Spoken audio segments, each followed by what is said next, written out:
I know who's going to do PA for us today. Not yet.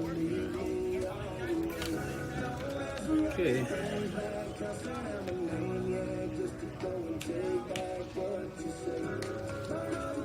Probably Jared. Cool.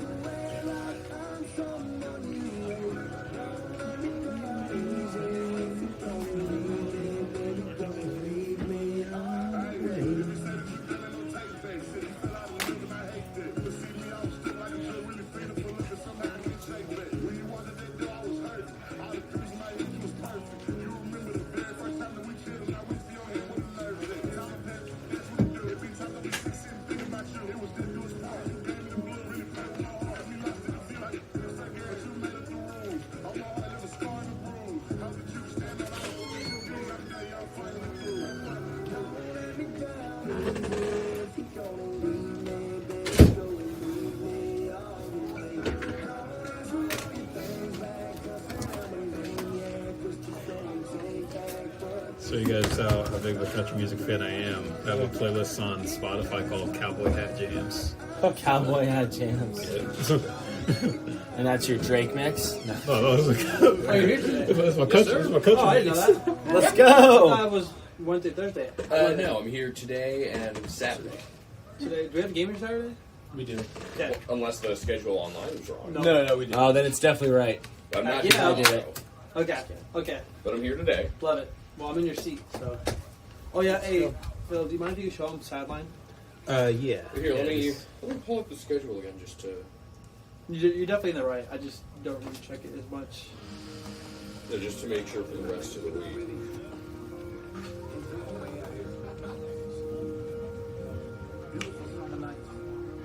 I like how we can sit and watch the moon like the sky. On the back of my new pickup, where we sit up kinda high. And that chick can fit you on it, cause we on some pickers now. Never got a chance to hop, but now I see she wanna try.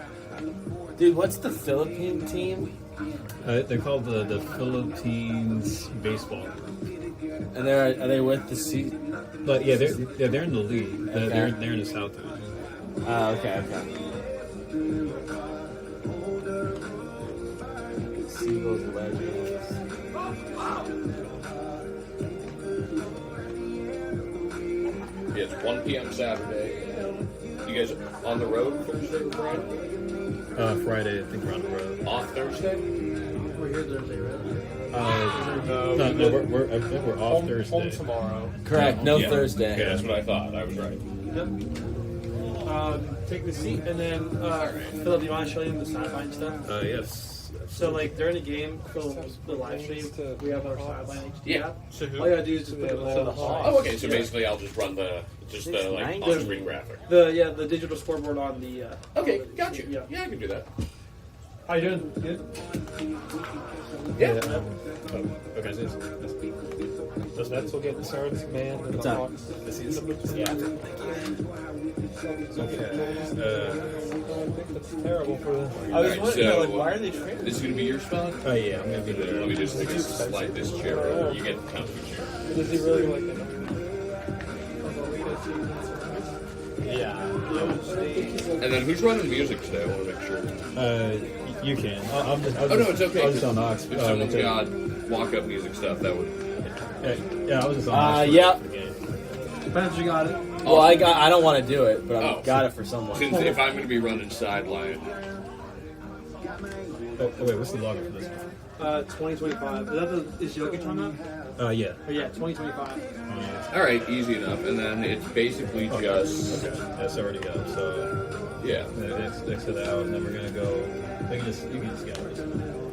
That's this one. And yeah, Hey, Gabe, Actually, can you turn the scoreboard that on? isn't correct. Just flip the switch on the side. On the right side? yeah. Yes. Yeah, game.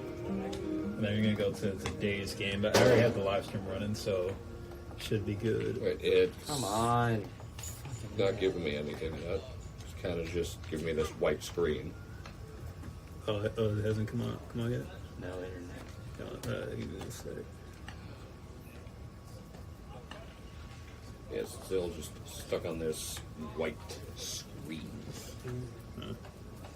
Interesting. maybe just needs to get restarted. Maybe, I don't know.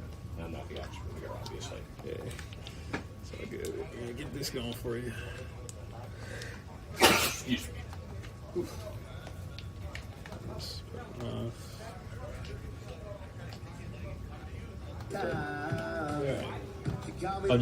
I'm just running music because Yeah. but like I'm not like my phone. You'll have to do while you're running this. Yeah.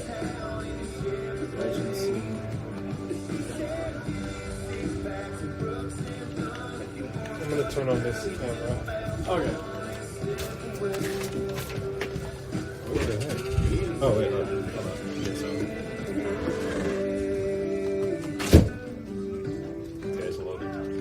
Gotcha. I think I feel in love right then and there. And then, I assume we have both teams lined up already. And do you have Correct. Well, yeah, but for sideline, you don't have to worry about the other team. You just got to worry about us. So, yeah. But yeah, we got to see this lineup ready to go, and we have our lineup on Slack if you're on that. I got you. Yeah. You can write it down. Yeah, that sounds good. Here, while we're at it, let's do a little chair shuffle here. Oh yeah. There. You fold that over. I can bring this over and just stash the folding chair for now. I guess it doesn't fold. I guess it's just Okay, maybe it's not this one, so I'm gonna try this one. See how it goes.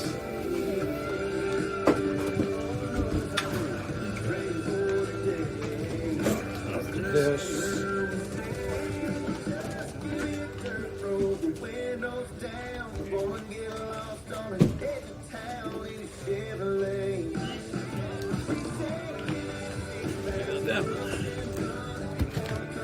So I have an iPod with all sorts of other music, but doesn't have the walk-up music. You can use my phone. Okay, do you have the... Yeah, hold on. What's up, Gabe?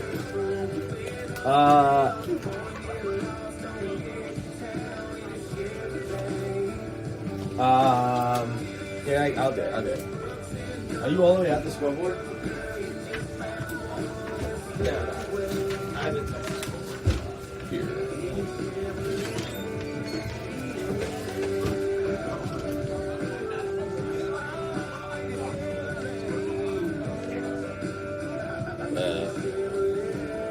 Yeah, I'm not exactly sure what's happening here.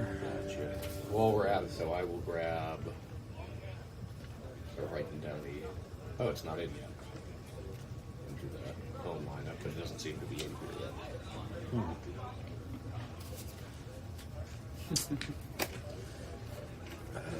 Okay. Alright, it's cooperating still. Degler leading off Yeah. in center. Yeah, he's playing. No Beal today? Nope. He off the bench or just not here? Or? He's just on the bench. He's here. Yeah, he's not playing. Use him if they need him.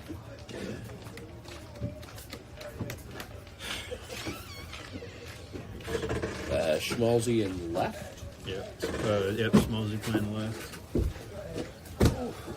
You good? Yeah. Why is it not working? Okay, if I can get the... Alright, Bo's shortstop? Yep. Sorry. You're good. Yeah, if we could just like make a playlist of the walk-up music, I'd be able to work from there. Oh, I see. You're gonna take off. Thanks. 77 Bo, 25 Anderson at first. Uh-huh.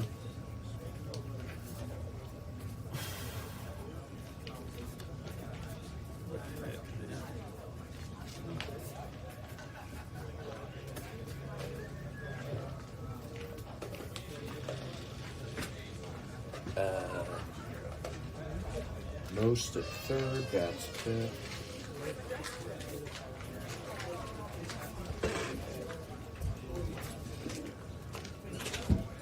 Austin Ravago, second base? Robert, yeah, he's playing second. Just pronounced Ravago, right? Yep. Alright, that part's easy.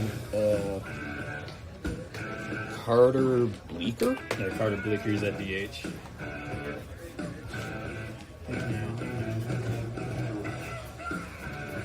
Every time I hear this, all I can think of is Day in the Life of a Proof Rights and Gays Act. Those were some of the funniest things ever. Ryan Cartwright is catching. Yep. And he's number... He's number 19. And then Gavin Shaddix, Wakefield. Yep, number 1. And then pitching today... For us is Diego Menjivar.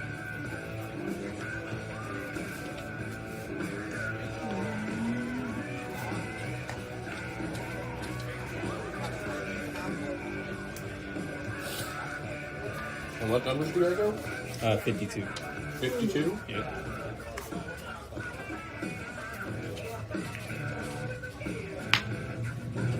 Alright, and then manager Nick Sinzeri. Their managers are Ryan Davis. Yeah. Try to remember who their base coaches are. I'll go over and check that too. And then first base coach for the Legends is Valdez, right? Yeah, it's usually Stephen that coaches first, right? And then who's at third? Lucas. Lucas. Townsend. That's what I thought. And then do we have today's umpires? Not yet. Alright then, I will just go and check one last thing real quick then, if you hold it for a second.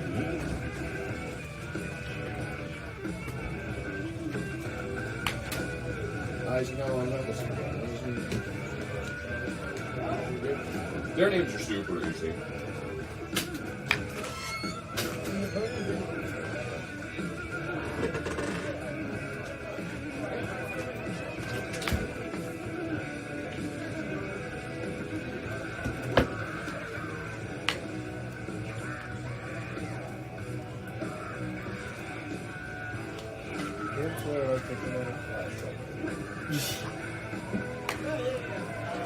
They've got about 10 minutes. The sideline not working right now.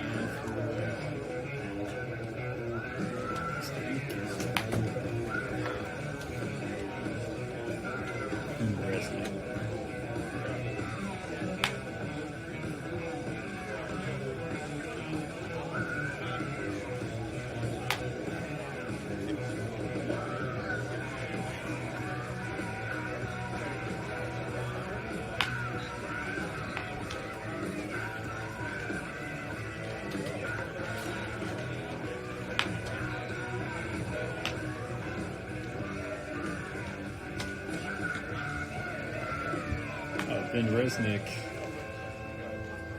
on the Seagulls with the same college that Stuckey just committed to, Kenyon. Oh, wow. Yeah. And he's also a catcher, like Stuckey.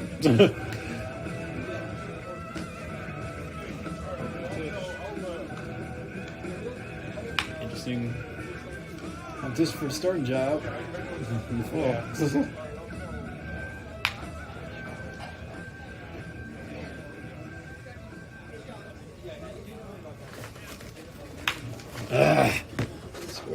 Scoreboard. Where's it at? What do you mean? Well, I'm trying to get the scoreboard up for Ethan on Sideline I HD, got you. but the Wi-Fi on this iPad's tripping out.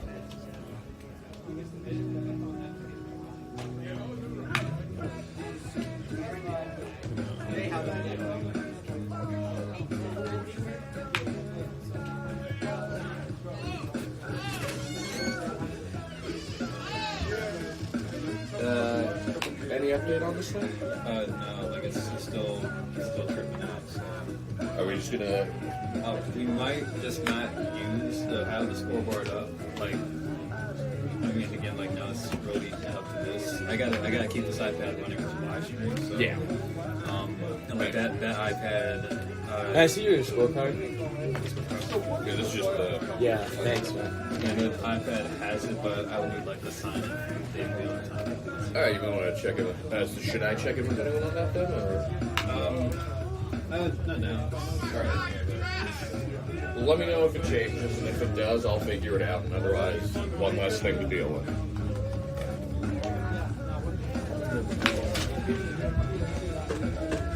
All right, gonna start lineups in about 1 minute. Cool. I'll be just gonna put this lineup. Actually, I don't even need this. I should be fine. You can take this from me, whatever. It's all good.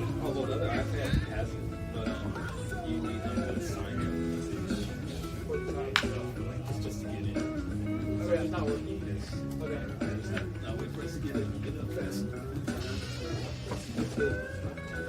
Oh, yeah, no, I'm good with relaying the scores. So Yeah, it's yeah. fine. Save for another day. I put the lineup in a playlist. Awesome, The Gavin. last song Is is Diego's. Diego's top of the first inning, like Yeah. when he's warming up for sure. Oh wait, hold on, let me get the up names. All right. While we're at it, I'm gonna play something else.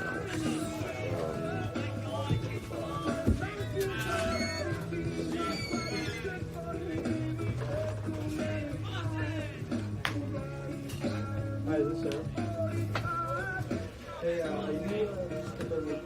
Good afternoon, ladies and gentlemen, and welcome to the College of San Mateo for more California Collegiate League action.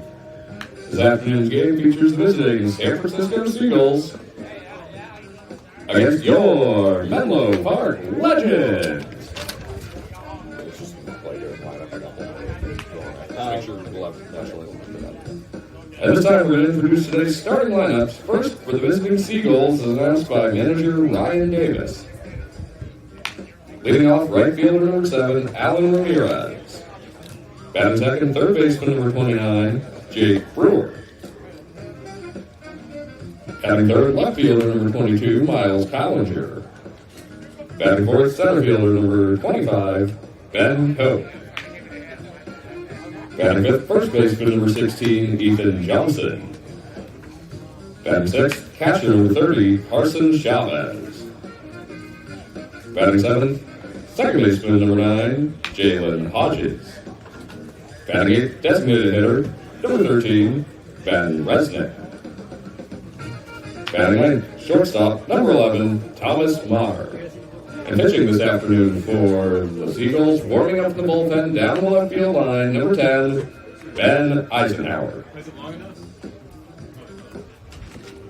And now, the starting lineup for your 2025 Menlo Park Legends, as announced by manager Nick Sinzari.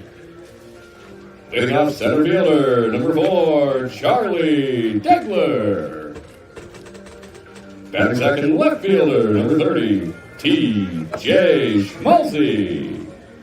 Batting third, shortstop, number 77, James Bowes. Batting fourth, first baseman, number 25, Will Anderson. Batting fifth, third baseman, number 9, Dane Mose. Batting sixth, second baseman, number 18, Austin Rapago. Batting seventh, designated hitter, number 6, Carter Bleeker. Batting eighth, catcher, number 19, Ryan Cartwright. Batting ninth, right fielder, number 1, Gavin Shaddix. And pitching this afternoon for your Menlo Park Legends, warming up in the bullpen down the right field line, number 52, Diego Menjivar. What's going on, fellas? I just want to get the names. National anthem next. Yeah, they're making I just want to get the names. Sure.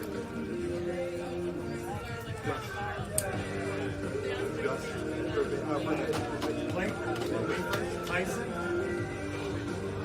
Rafferty.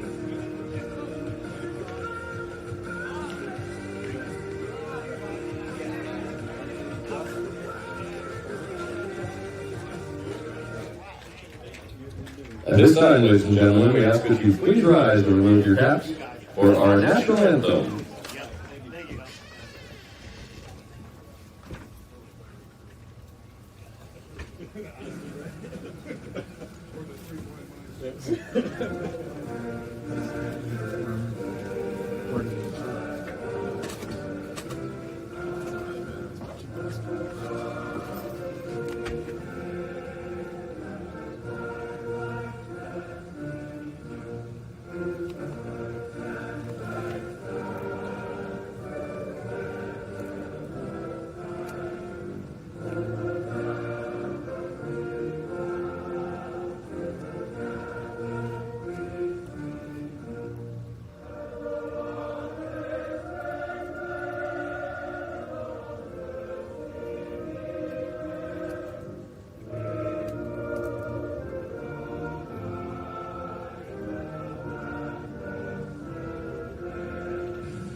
Oh, Yeah. our names? So I got. No, I got them already. Thank you. Everyone try. I mean, the only like colored pants I wear are black. Which they take or, to like be on the light first day. blue. The Cardinals. The Cardinals, yeah, those are the Blue Jays have. Especially now, probably. Here they come, your 2025 Menlo Park Legends.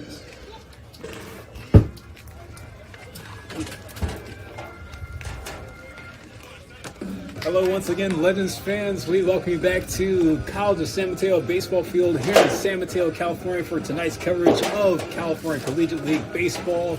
As tonight, there'll be another battle between two And it big is the area umpires rivals for on this the afternoon's peninsula. game The behind the plate, CCL Tyson North Class Rafferty. is visiting At San first base, Francisco Gus Seagulls, coming Cordova. back here to San And at Mateo third to base, take on your Alex Dickerson. Menlo Park Legends. Hello again, everybody. My name is Philip Hall on the call. Happy to be with you on a Coaching at first base for the Tuesday Seagulls, evening Ryan here Davis. in the at third peninsula. base, As Nick coming into Escalera. tonight, the Legends return home looking to extend their home win streak to 4 games after dropping 2 straight this weekend against the Stompers and the Seagulls. Menlo Park And was out by introducing the battery for your Menlo Park hits Legends. off of Behind the plate, center MIT, fielder, current leader Ryan in his Cartwright. strikeouts, where he struck And out on the 9 mound, Legends in 5 number innings. 52, On Sunday, the Legends came Diego up just short against the Menjivar. Seagulls and San Bruno, losing 5-3, giving up 4 runs in the bottom of the 7th inning. However, the Legends will be seeing a lot of the Seagulls this week, beginning with tonight's matchup, a series. The series closeout tomorrow night and a one-off game on Saturday I afternoon. messed it up. As the So Seagulls this one is continue to not sit right. in the basement of the CCL North, It's in it's going to order be in a the- great opportunity for the Legends to rack up wins against a team who are 3-7 in their last 10 games. Definitely don't want to throw the wrong guy coming up. On the other side, for the Seagulls, they're currently 3-7 in their last 10, but have won 2 in a row against both an interdivision opponent in the Philippines baseball group for the CCL South and the Legends on Sunday night, rallying for 4 runs in that 7th inning. The Seagulls Leading have off for the visiting in the San top of the Francisco CCL Seagulls, North and are trying to shake right off fielder the number 7, dropping close games Alan like they did last week Ramirez. in San Mateo. We're going to see how things play out as first batter stepping in for the Seagulls tonight is Alan Ramirez. Go through their lineup. He leads off playing right field. Jake Brewer, that second, playing third. Miles Callinger in left field. First Ben pitch, Koch in the fielding spot, 5:01. playing center field. Impact Ethan temperature Johnson 65 degrees. at first base. Carson Chavez, a catcher, in the 6th spot. Jalen Hodges, second base. That's 7th. Ben Resnick, the designated hitter tonight, batting 8th. And Thomas Marr rounds out the order at shortstop. And on the mound for the Legends will be Diego Menjivar. Diego Menjivar is a guy we saw not too long ago as he came through in his last outing, helping get a win against the Merchants in that 13-0 shutout. We're going to see how he favors against the Seagulls as the Legends trying to bounce back after losing to them on Sunday up in San Bruno. Now Diego Menjivar down to count 3-0. So Ramirez, he gets a strike in there. Count now goes to 3-1. Home plate umpire tonight is Tyson Rafferty. Gus Cordova is umping over at first base, and Alex Dickerson is at third base tonight. 3-1 from Menjivar. Hard fastball right across the plate. Just a little bit outside, actually. Now count goes full at 3-2. So we're going to see who wins the duel here. The first pitch was at 5:05 p.m. About 70 degrees here in San Mateo. A little bit of wind as well. Wind's going at 12 miles per hour, and taking one off the leg that time was Alex Dickerson over at third base, the umpire. He's having to shake that one off, and that one's coming hard off the bat of Alan Ramirez. Yeah. He can give himself a breather. And that ball off the bat of Ramirez is at 92 miles per hour.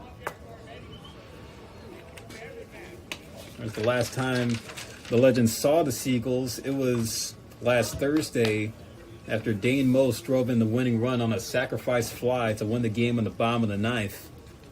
It was a tightly contested game for the most part. On the payoff, it's missed high by Menjivar for ball 4. Batting second, third baseman, number 29, Jake Brewer. So the Seagulls able to draw a leadoff walk against Diego Menjivar to start things out. The defensive assignment for the Legends tonight, behind the play of catcher Ryan Cartwright, first base Will Anderson, second base Austin Rabago in the lineup. Dane Most is over at third, shortstop James Bose. Out in the left field is Charlie Degler, TJ Smallsley in center field, and in right field is Gavin Shax. There comes Jake Brewer. Stepping in, takes ball one. Jake Brewer, one of the top hitters in the CCL at the moment. Currently is the team leader in hitting. He's hitting .429 in 14 games. He actually goes to college just down the road from us in Redwood City at Kenyatta. It's a JUCO. Menjivar keeping a close eye on Ramirez over there.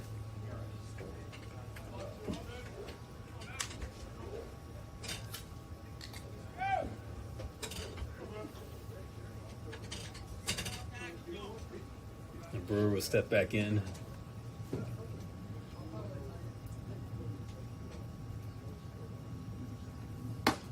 There was home, and he'll get the second pitch across for a strike that time.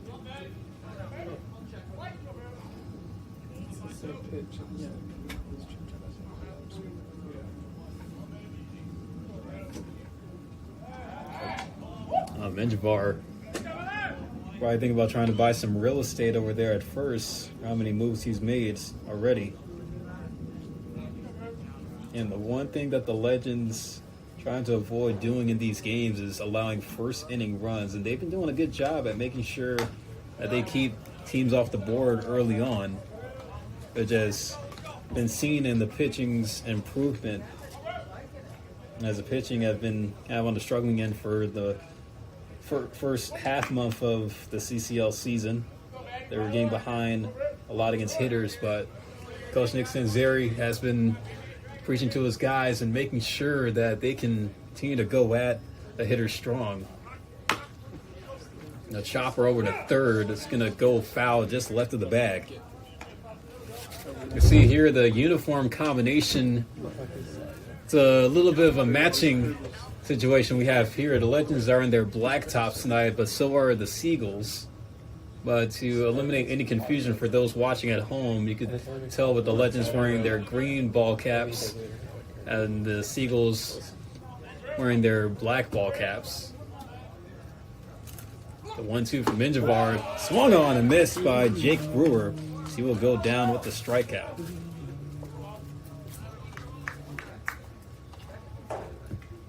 Batting third, left fielder, number 22, Miles Callinger. One away, Miles Callinger is going to step in now.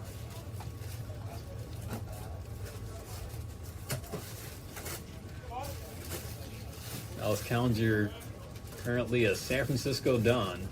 He'll be going into his junior year. And one thing that will inform everybody at home about is that there has been some movement happening among commitments between both of these teams, especially with the Legends. Menjivar with a breaking pitch. Throw down to second. Taking off is Ramirez, and he's able to get in there safely with a stolen base.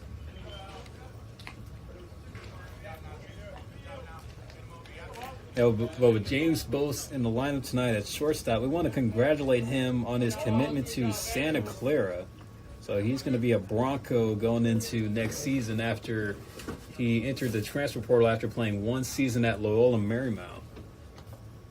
So he'll come back home to the Bay Area, and it's high odds of him possibly being roommates with Will Anderson, as of course we all know Will Anderson also a Santa Clara commit. So it's great to see some of the Legends players going to have some representation in the West Coast Conference going into the next season. And Javar taking a double take at second, and then he'll just step off.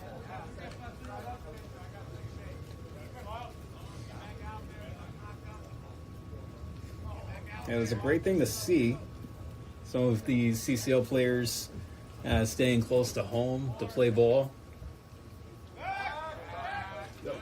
So back throw to second. Almost got away from Rabaga, but he does a good job at preventing it from going out in the center field.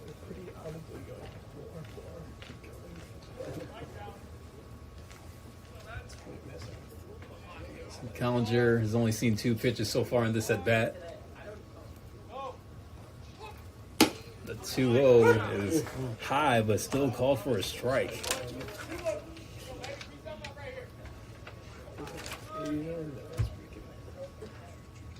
Means the count to 2 balls and 1 strike.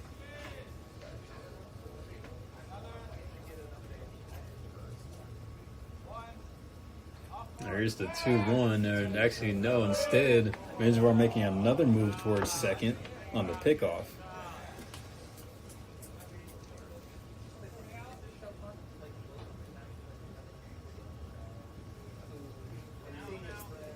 Ramirez is taking a big lead over there. Menjivar missing high with the fastball. Count now goes to 3-1.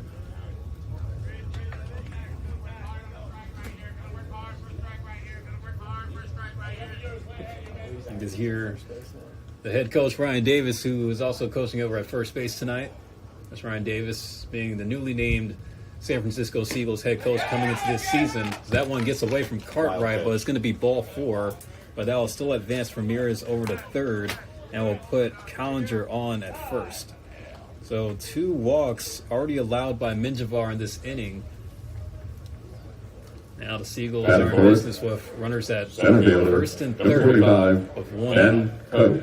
So you see Ryan Cartwright going out to the mound trying to get some confidence back into Menjivar.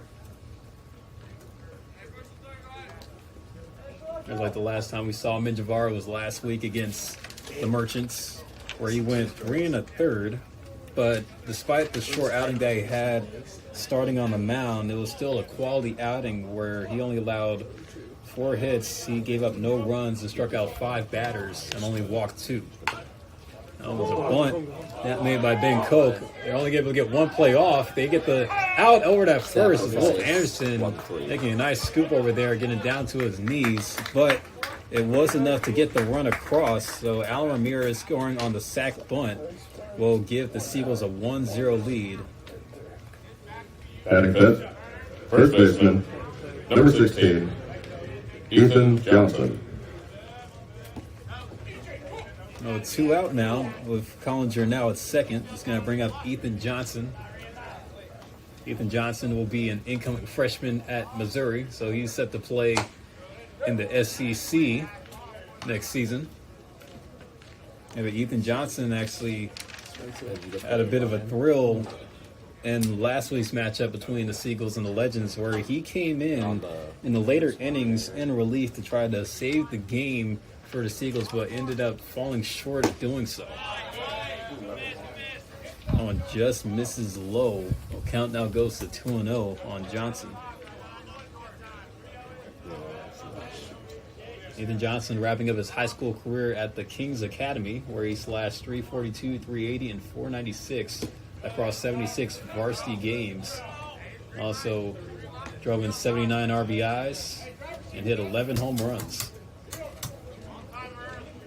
So not only is he a big bat at the plate, but he could also provide some quality innings on the mound as a pitcher, and that's a dangerous combination to have when you have a catcher and a pitcher on two-way. The 3-0 just hits the corner outside for a strike from Menjivar. Menjivar is going to have to get Johnson here to get out of this inning and only prevent one run, or prevent another run from scoring. Collinger taking a deep secondary, but Johnson popping it up over near second base. Rabago is going to camp under it to make the catch to end the inning.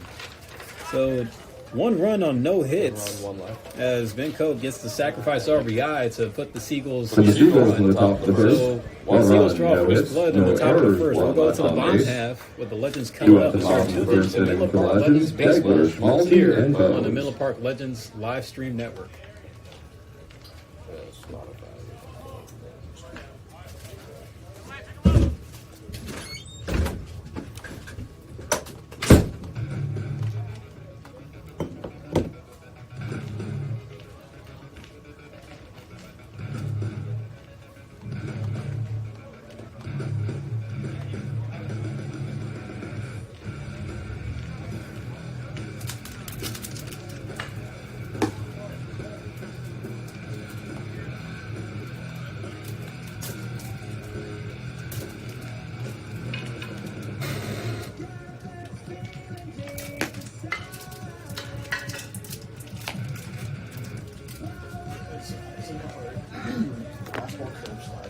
chirps like 60 times. Guys, remember you got post, you got Starting at first base for the you got Legends, stick Scott Valdez. Valdez. One At third base, before the slide Lucas Townsend.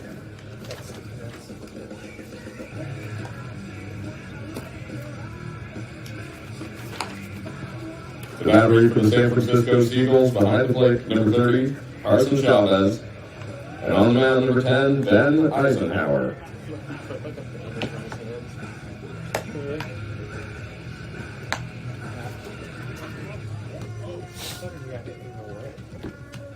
Looks like I can square on the leg. I mean, maybe I it must have been his hand if it's. Yeah.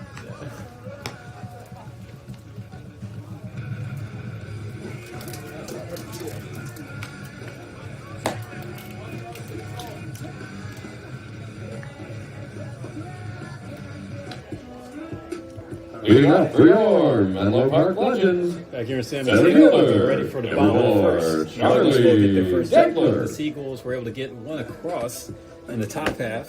Here's the starting lineup for the Legends as they'll go like this. Charlie Deckler will lead off. TJ Smallsley bats second. James Bowles third. Will Anderson cleanup. Dane Most batting fifth. Austin Rabago sixth. Carter Bleeker to DH tonight batting seventh. Ryan Cartwright batting eighth. And Gavin Shaddix to round out the order. So a hard ground ball over the short is picked up by Marr. He gets to throw across in time for out number one.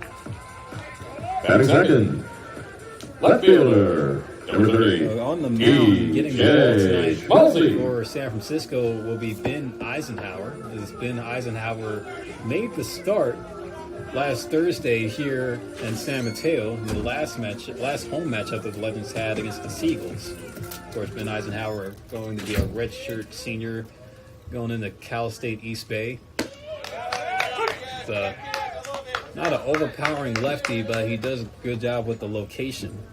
As he's seeing TJ Smallsley, who will be stepping in for the first time tonight.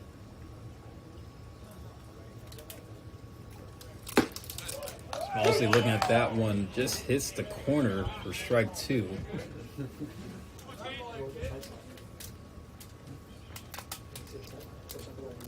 Eisenhower ahead in the count here.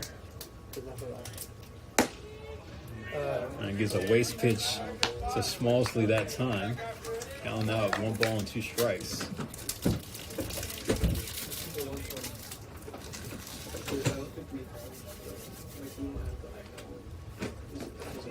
Runs in and it hits Smallsley. CJ gonna take one for the team and get on base via hit by pitch. batting third, Defensive alignment for the Seagulls. number 77, Carson Chavez James behind Bowles. the catcher. Ethan Johnson playing first base.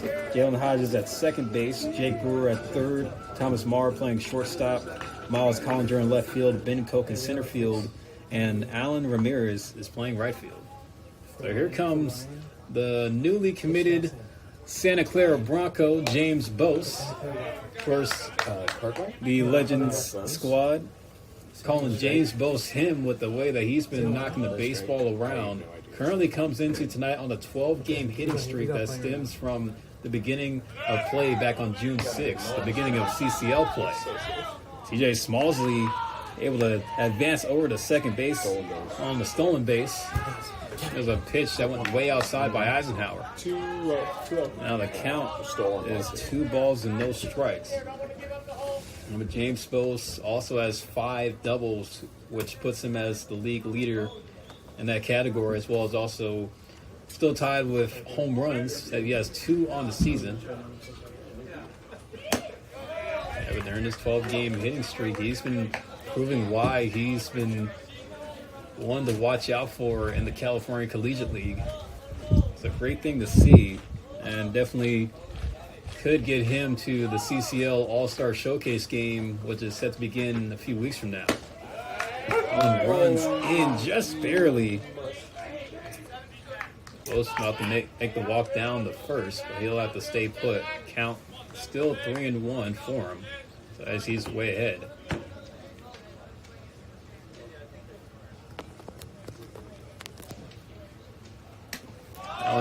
Outside for ball 4. Both able to draw the walk. And also advancing on that pitch that went to the backstop is Smallsley. So now runners are at the corners with one out for Will Anderson.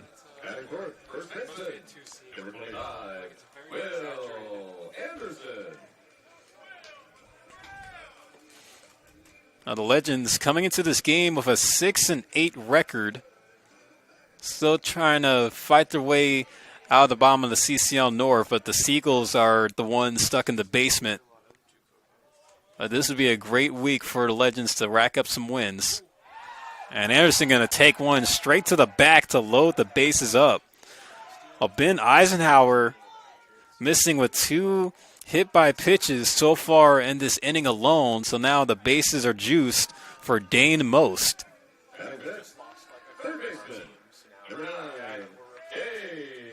Of course, with the last time that we saw Dane Most here at CSM Baseball Field, it was when he hit the walk-off sacrifice fly to win the game against the Seagulls back on Thursday.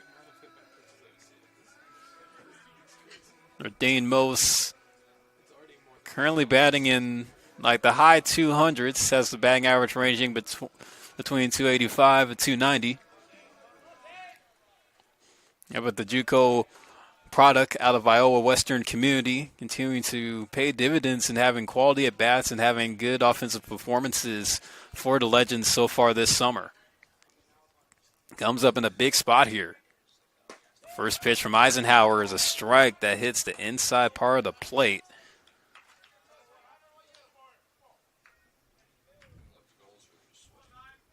Dane Most does have a home run on the season. He hit the home run in the offensive barrage that the Legends had against the San Luis Obispo Blues a couple weeks ago.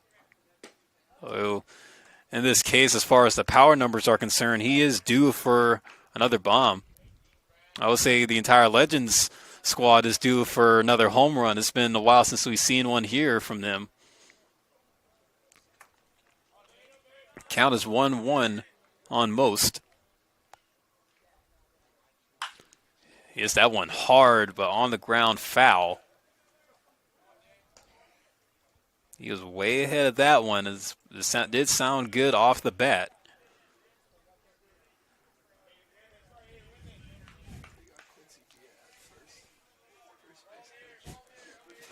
Also, just looking out on the field, too, Quincy Villa, who's usually playing the outfield, is the first base coach tonight. Whereas you have Lucas Townsend over at third base, as always. Now time's called at home.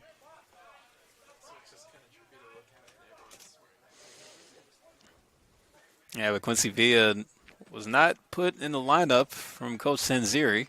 He's getting the night off here, but we will expect to see him sometime this week. And Most sending that one out to left field. It has some lift on it, and it gets over the head of Collinger off the wall. One run is in. Here comes Most behind him. Going over to third is Anderson. Dane Most parks it at second, and Dane Most able to get the Legends in front 2-1 off of the 2 RBI double. Another big hit by the man from Colorado. Just like that, Menlo Park finds himself in the lead, making up for the 1 run given up in the top half. Those Smallsley and Bose come in. Anderson is at third. Most is at second for Austin Rabago, who now comes up. He'll take the first pitch, a curveball, this low and out from Eisenhower. Austin Rabago, the SoCal kid, he comes from Anaheim.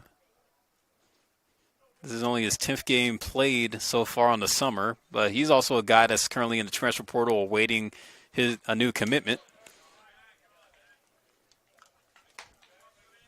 He's wrapping up 3 years at Division III Hendrix College down in Arkansas. And he mentioned to me about a few days ago that he's looking to play closer to home.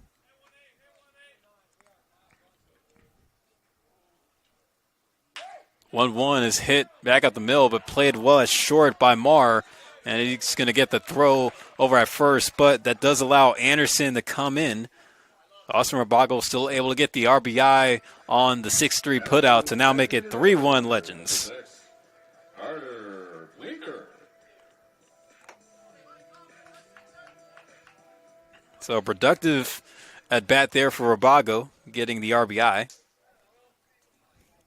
Now Mose is at third base for Carter Bleeker, who's the designated hitter tonight. Swinging at the first pitch, but fouled it off to the right.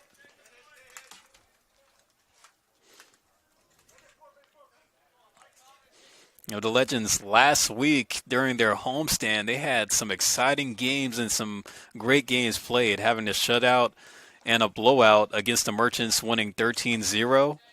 Also an exciting walk-off win against the Walnut Creek Crawdads, the number 1 team in California and the division leaders in the CCL North. And then also another walk-off against the Seagulls, winning 5-4 thanks to Dane Most. Bleeker down to count 1-2. Trying to change to the 2-strike approach here. Has the runner at third. Amos trying to come home. 1-2 by Eisenhower, missed way out. Count now even.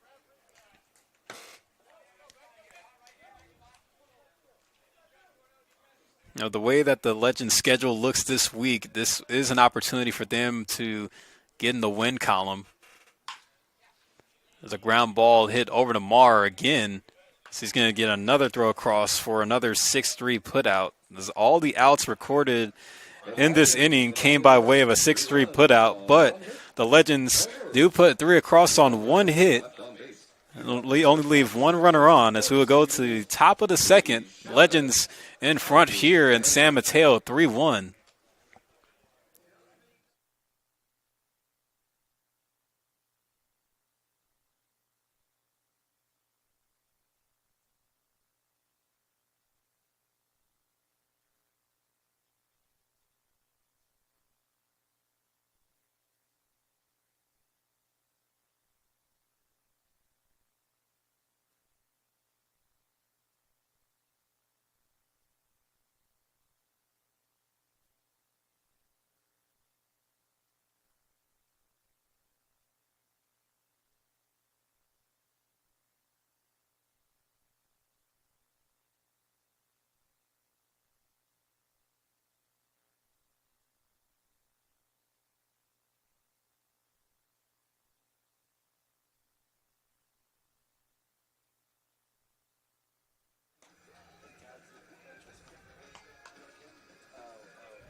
The Legends put up 3 in the bottom half of the first, so they now have the lead over San Francisco. It's a 3-1 game. We're in the second frame. Still pretty early here in San Mateo, as leading off for the Seagulls will be Carson Chavez.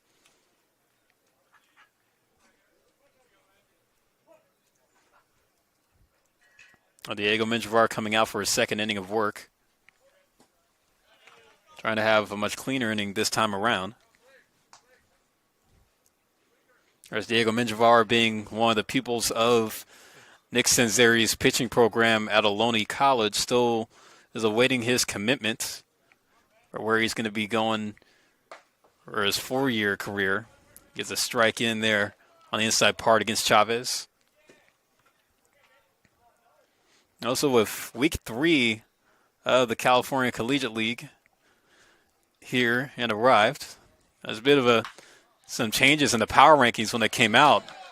Chavez able to hit one out in the left center, gets underneath the diving glove of James Bose. Chavez able to lead off the inning with a leadoff single. Yeah, but some changes in the CCL when it comes in the week 3 edition of the power rankings, as the Santa Barbara Foresters knocked off the Walnut Creek Crawdads for the number 1 spot, as the Crawdads fall to second. So the Stoppers came in at 3rd, the Conejo Oaks at 4, San Luis Obispo Blues at 5, the Rose Seco Saints at 6, Orange County Riptide at 7th, and the Menlo Park Legends still sit at 8. The Academy Barons cracked the top 10 this week at 9, and the San Francisco Seagulls also cracked the top 10 at number 10. And that has to be thanks to their 2-game winning streak that they've been on, despite still being 8 games under 500. But they went 3-3 in league matchups during the week. The 0-2 hit out the left center, trying to run that one down is Schmalzley, but he's not able to get it. He'll have to play it off the wall. It was hit a little bit too hard for Chavez to only advance 90 feet. 2 straight singles here to begin the top of the second.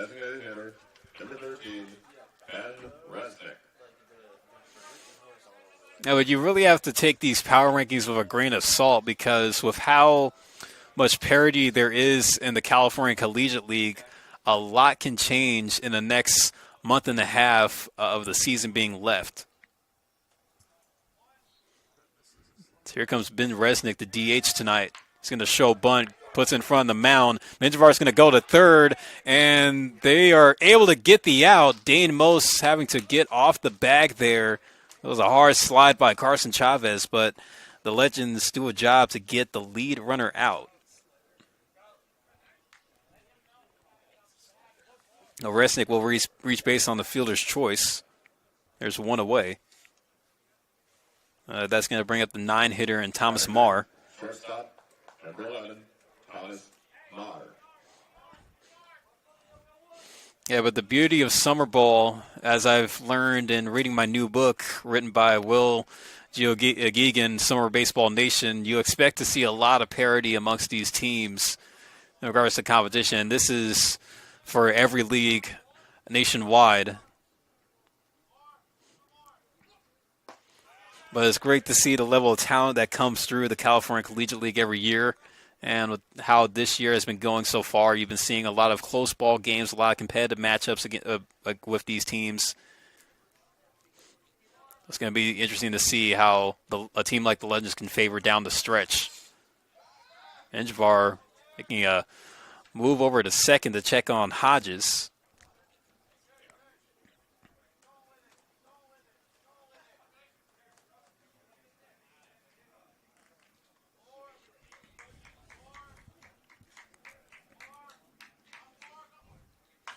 Menjivar throwing a breaking pitch. It's popped up on the first base side. Anderson with plenty of room, able to get under there to make the catch for out number 2.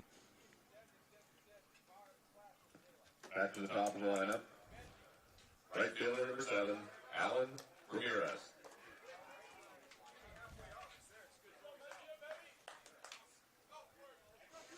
Yeah, but the Seagulls, who started off CCL play going 1-9, the Seagulls managed to go 500 on the week, which allowed them to get in the power rankings as they were able to take wins from the Merchants and the Philippines baseball group. But ended up falling to the Crawdads, which had them go 3-3 on the week.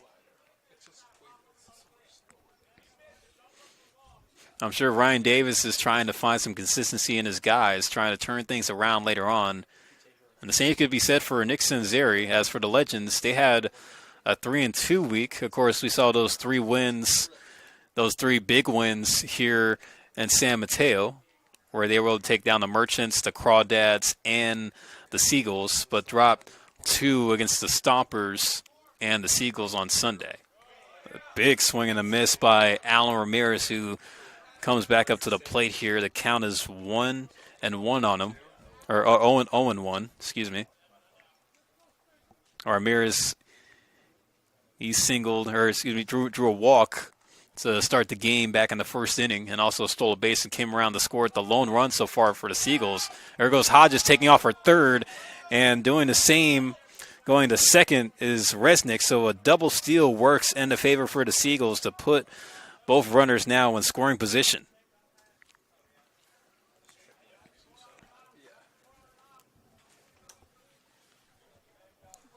Counts now 1-1 on Ramirez. Tying run moving over to second. The pitch misses low and out from Menjivar.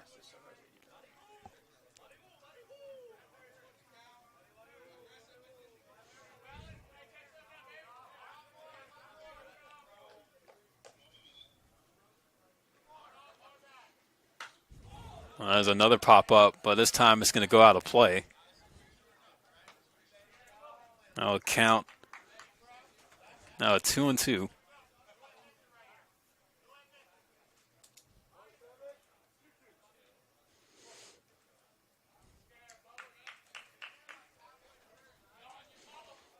Menjivar trying to win the battle.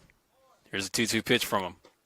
Oh, and the slider missing low and outside. Now the count runs full. Menjivar not trying to load the bases here, but also not trying to give Ramirez a good pitch to hit. So he wins the duel here between the two. Here comes the payoff. Oh, and that one's hit high out to left field, but it's going to be a can of corn for Degler out there to end the inning. Well, 2 hits, but 2 runners left on. Nothing doing for the Seagulls in the top of the second. We'll go to the bottom of the second with the Legends still up 3-1.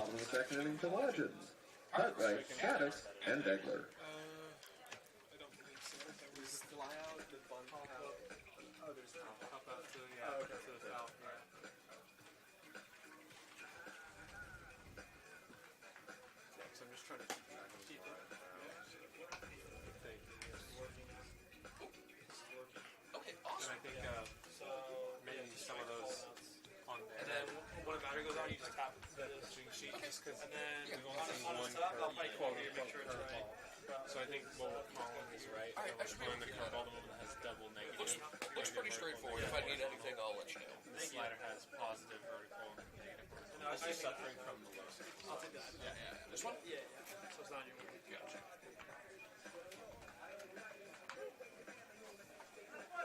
And then lineup is just for the Legends, right? Yeah. Then you don't have to worry about them at all. Okay. That's true. Dude, they got offered Jonathan Aranda and Andy Pajes for Paredes and De La Cruz. Isn't that that's disgusting. So it'll be Cartwright, Shaddix, and Degler to lead off the inning as they are due up here in the bottom of the second. 3-1 Legends. As today's game is brought to you by the Clubhouse Training Center, powered by Legends Baseball, now open in Redwood City. Book private lessons, lane rentals, classes, or memberships today. It's the ultimate spot to train like a legend. A big thanks to our sponsors, Kip Sports Cards, the Bay Area's top spot for baseball cards, autographs, and collectibles. Visit Kip's in downtown Los Altos and tell them the legend sent you. Cartwright swing missing at the first pitch from Eisenhower.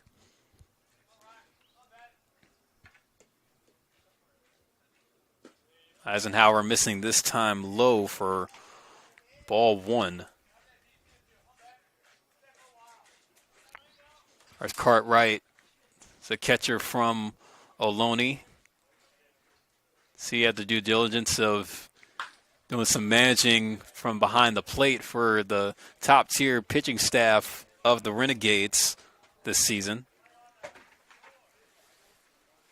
I'm sure Coach Sanzeri's happy to have him on the squad for summer ball.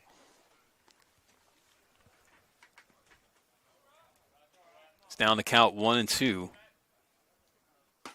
Oh, and that was a nasty pitch out the hands of Eisenhower as he gets Cartwright looking. Cartwright going down on strike 3 to begin the inning. So that's going to bring up the future Stephen F. Austin lumberjack, Gavin Shaddix. It's a guy we haven't really seen too much of, but we've seen enough of him to kind of get a feel for how his game is so far this summer. He did about a quarter swing at the first pitch, but still fouled it off.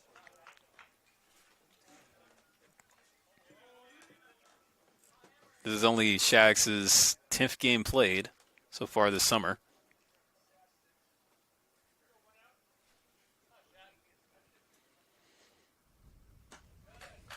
Breaking pitch from Eisenhower runs low and in.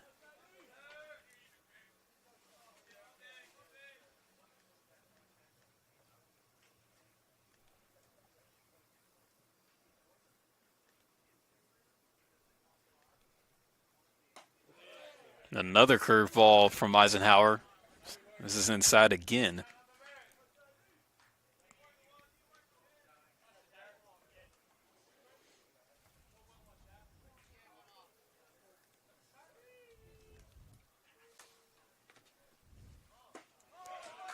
Our swing from Shaddix. Now the count goes to 2-2.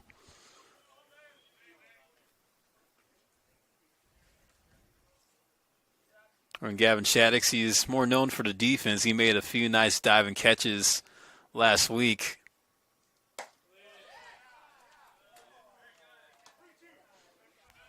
I'm sure he's going to have some fun at his new home in Stephen F. Austin, Nacogdoches, Texas.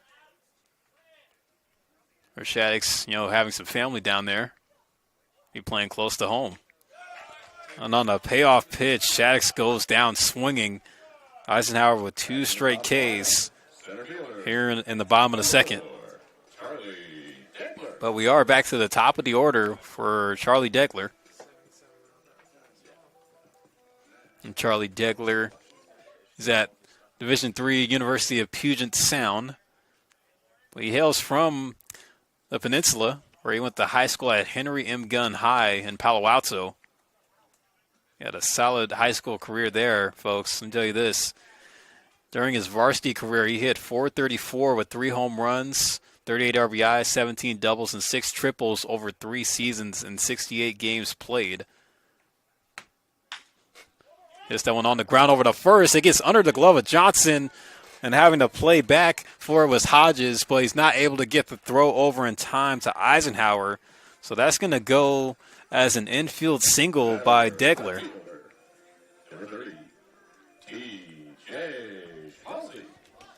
Degler able to reach base. TJ Smallsley will come up to the dish, but before he does, we're getting a mound visit by Ryan Davis. He's trying to build some confidence. And Eisenhower is a short convo. Give you a little backstory on Ryan Davis himself. He becomes the 4th on-field manager for the Seagulls in their history since the team was founded back in 2003. So he brings over a decade of coaching experience, currently serving as head coach at LA's Downtown Magnets High School.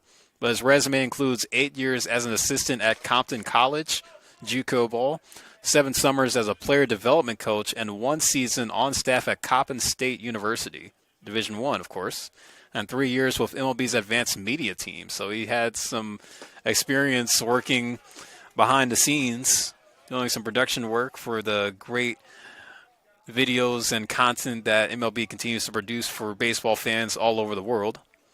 He's also, of course, a former player playing at Patton University, and also played some independent baseball in the Pecos League for the Roswell Invaders.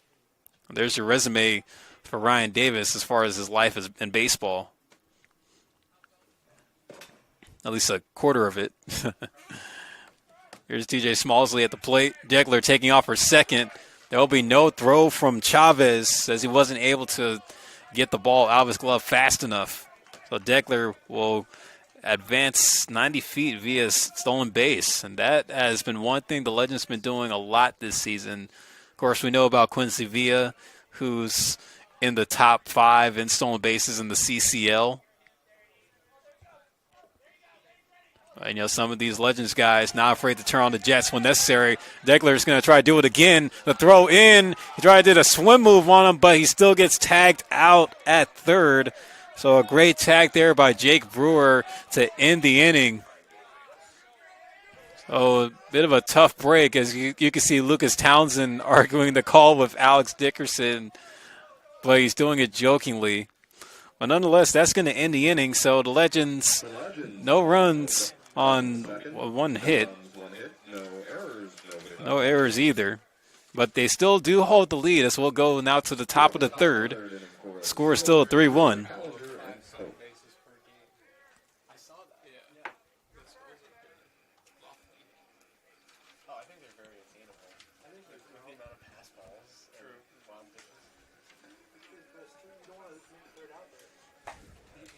You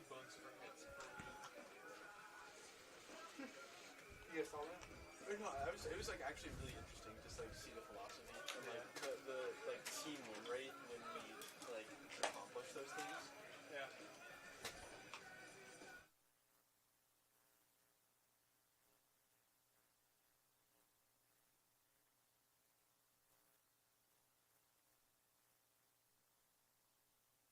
How is advanced metrics? Are they blue or red? Let's actually have it up. He only has 15 plate appearances, so like it's not a whole lot of sample size, but he's one daughter. Ah, I figured all these stats. That's the thing. Like we found out earlier, like slow just doesn't have a track man. So like any games he's played slow are pretty decent. So like he could have hit 5 runs. Do it for the Seagulls in the top half of the third will be Brewer, Collinger, and Koch. It got the top of the third inning for the San Francisco Seagulls. Now still a 3-1 game. Number 29. The Legends here in front. And San Mateo. Just want to take a second to plug our social medias. As if you want to follow all things Legends, check out www.menloparklegends.com for live scores, game schedules, player stats, news articles, and more. Again, that's menloparklegends.com, your home for everything Legends baseball. Also, if you want to follow us on Instagram, catch all the action at legends_collegiate and get a behind-the-scenes look at our legendary youth camp program at Legends Baseball Camps, all one word. Of course, with the great work of the menloparklegends.com news articles, we want to thank our game day operations guy, Spencer Tracy, for putting out such great writing and great pieces of work covering the Legends this summer, and the same for Jordan Stuckey, who was supposed to be playing for the Legends this summer, but unfortunately suffered an injury early on in the season, so he has just been doing the beat writing duties for us here in Menlo Park. But great work by our staff here for the Legends.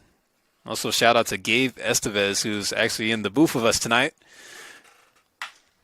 He's our director of baseball ops. If you didn't know already, he's assembled an awesome team of interns. And of course, bring in your voice of the Legends this summer. A lot to be proud of with this well-oiled machine we have working here. Menjivar with the count 2-2 on Brewer. And it looks like that one's going to be a foul ball. As Brewer had a half swing there on the changeup.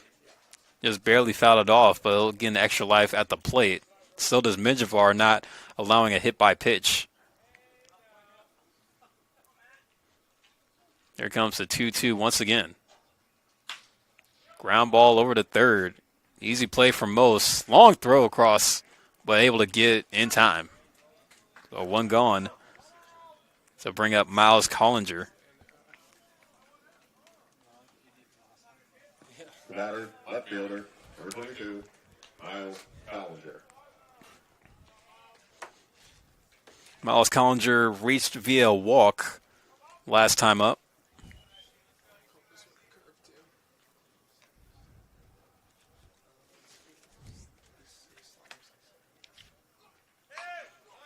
Puts the bunt down the third baseline. Menjivar hustling off the mound. He slid to get the throw across, but it took Anderson off the bag. But the throw is most likely going to be way late. Collinger able to reach. Center fielder, number 25, Ben Cope. So it will be scored as an infield bunt single for Collinger. That sets the table for Ben Koch, the cleanup hitter, for runner on, as he drove in the Seagulls' first run of the game with the sac bunt in his last plate appearance.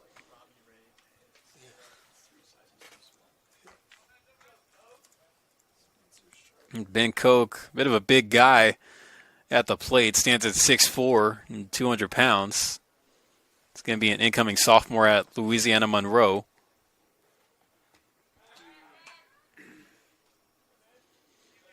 We did see some limited action at Monroe. Did have a fulfilling high school career coming from Bullard, Texas, where he went to Bullard High. And during his time there, he slashed 327, 503, and 981. 37 hits, 6 doubles, 4 triples, and a home run. This all came during his senior season. He also drove in 18 RBIs. Menjivar finally delivering home, but misses outside for ball 1 to Koch.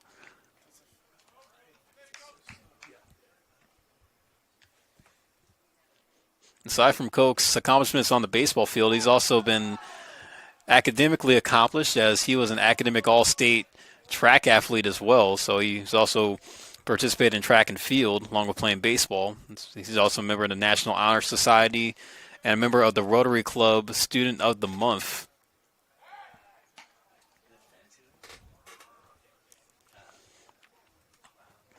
Yeah, so for all the kids listening in tonight, you want to play college ball, get them grades up, because it's going to help you go a long way, as well as also being a leader off the field. A runner taking off for second and sliding in safely is Collinger. So he gets him with a stolen base. That's the third stolen base on the night for the Seagulls. Just like that, Van Koch has a runner in scoring position to work with.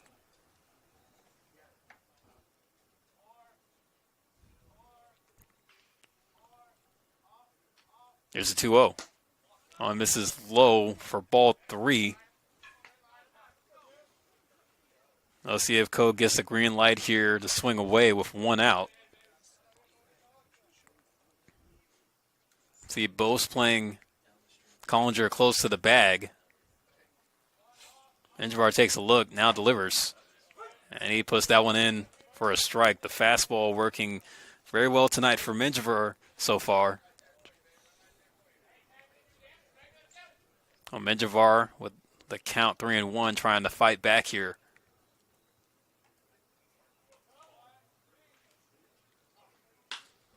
Fly ball hit the center.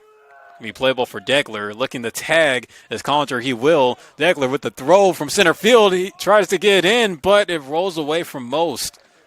That's going to allow Collinger to get in safely on the sac fly. But there's 2 gone now. Batter, Chris Dixon, number 16, Ethan Johnson. So we're going to see if Ethan Johnson could do a job for San Francisco, try to make it a 1-run game, but Diego Menjivar trying to do everything he can to prevent it. There is an arm warming up in the Legends bullpen. Menjivar might be having another short night. But he's going to look to do a job here on the mound. He gets strike 1 across against Johnson. Ethan Johnson popped out to second base his last time up. The 0-1, beautiful pitch, but he doesn't get the strike call from Tyson Rafferty. Count now goes even.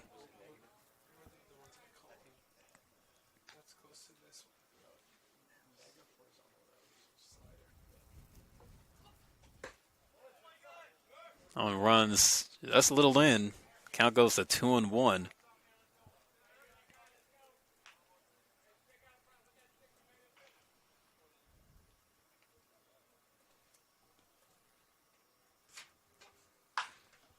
So 1 grounded foul down the first baseline. Now the count goes even for Menjivar. Menjivar trying to look for his second strikeout on the game.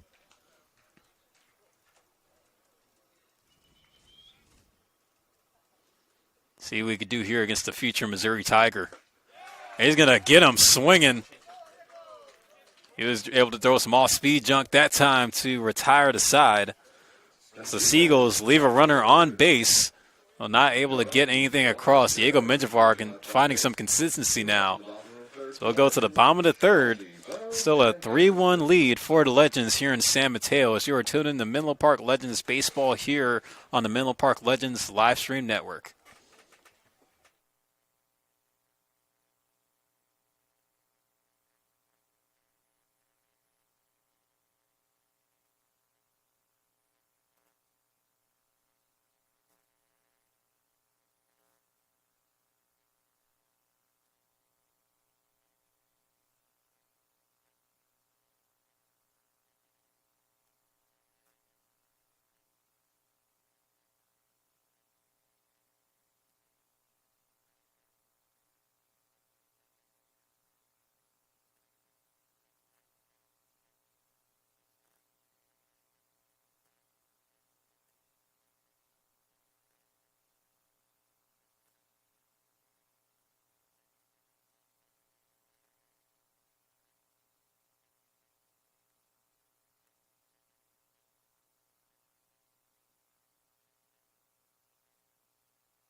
Getting off the line in third for the Legends. Left fielder, number 30, T.J. Schmalzi. Here comes TJ Smallsley to lead things off for the Legends in the bottom half of the third. Still a 3-1 lead for Menlo Park. So they're trying to get one back against the Seagulls. I'll provide you for some scores across the CCL tonight. As we go down to the Southland. Just a sec here as Smallsley hits it hard out the center field. It gets over the head of Koch. And Smallsley going to try to stretch it to third, and he will. See if he can get in there for triple. He will, sliding in head first. How about that? A leadoff triple on the first pitch that TJ Smallsley sees in his second plate appearance on the night after he was hit by a pitch in the first inning and came around to score. That's going to set it up for James Bowes to extend the lead a little bit more. James Bowes drew a walk back in the bottom of the first and also came around to score himself. But Eisenhower now has his work cut out for him with the doubles leader in the California Collegiate League. Bowes hits it high out to left. Well, it's going to be enough for Collinger to make a play on it. But tagging from third is Smallsley. The throw way offline is going to get away as well. Smallsley coming in to score on the sac fly by James Bowes as he gets the job done, making it now a 4-1 lead for the Legends. The batter, first baseman, number 25, Will Anderson. Man, what a first month that James Bowes has been having here in San Mateo for Menlo Park. Now here's Will Anderson coming up for the second time tonight. He was hit by a pitch as well. But he also came around and scored too.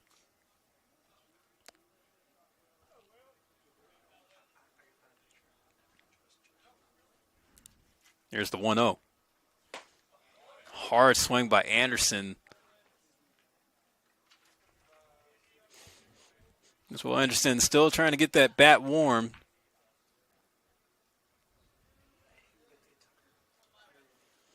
Been hovering around the low 300s for most of this first month, but in the last few games, his average did dip below the 300 line. That one's in there for a strike, so the count is now 1-2 on the NorCal JUCO batting title, a winner. He's also was awarded the JUCO All-American honor, whereas Anderson was racking up the accolades this season. He's going to swing and miss at the breaking pitch from Eisenhower.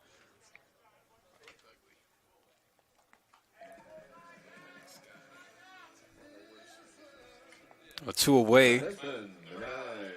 It's going to bring back up Dane Most.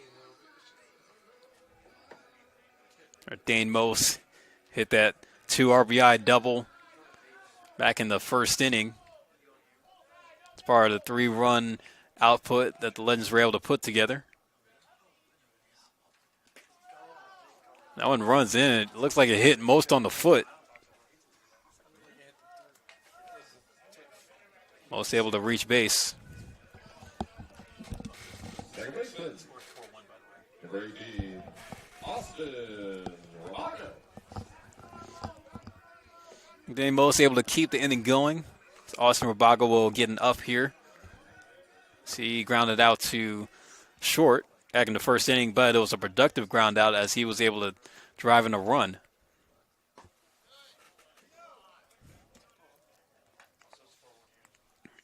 Miss outside.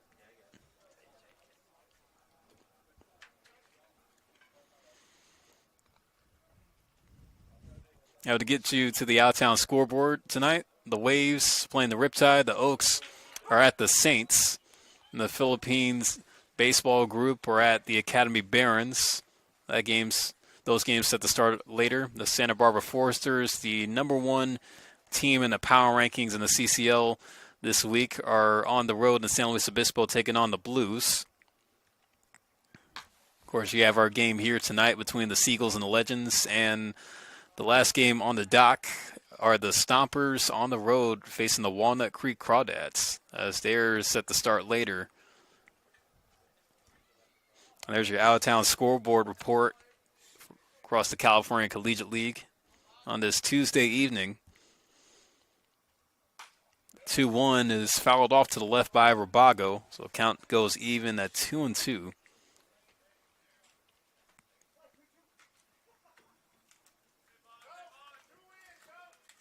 Yeah, we had to wait a little bit to get the out-of-town scoreboard for you. Some action happened here in the bottom of the third. The Legends able to extend their lead thanks to the sac fly from James Bose, making it a 4-1 game now. On Rabago hits that one hard to right. It's going to fall for a base hit. He's making the turn at second as most. He'll slide in safely at third. Rabago will hold at first. He's able to keep the inning going for Menlo Park. He sets the table for Carter Bleeker. Here comes Ryan Davis with a mound visit. So it looks like Ben Eisenhower's night's going to be done. Like it will be, as we're going to give you the report on the new pitcher coming in for the Seagulls, as Ben Eisenhower is going to get the hook and call it a night. He was not really on his game so much in this one. We're going to see how it plays out here as number 48, Peter Daceking, will get the ball for the Seagulls, as we'll give you the more info on the rundown here, as we'll take a quick commercial break here in San Mateo.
As a correction on the name of the new pitcher coming out for the Seagulls, is actually Dwyer Lewis.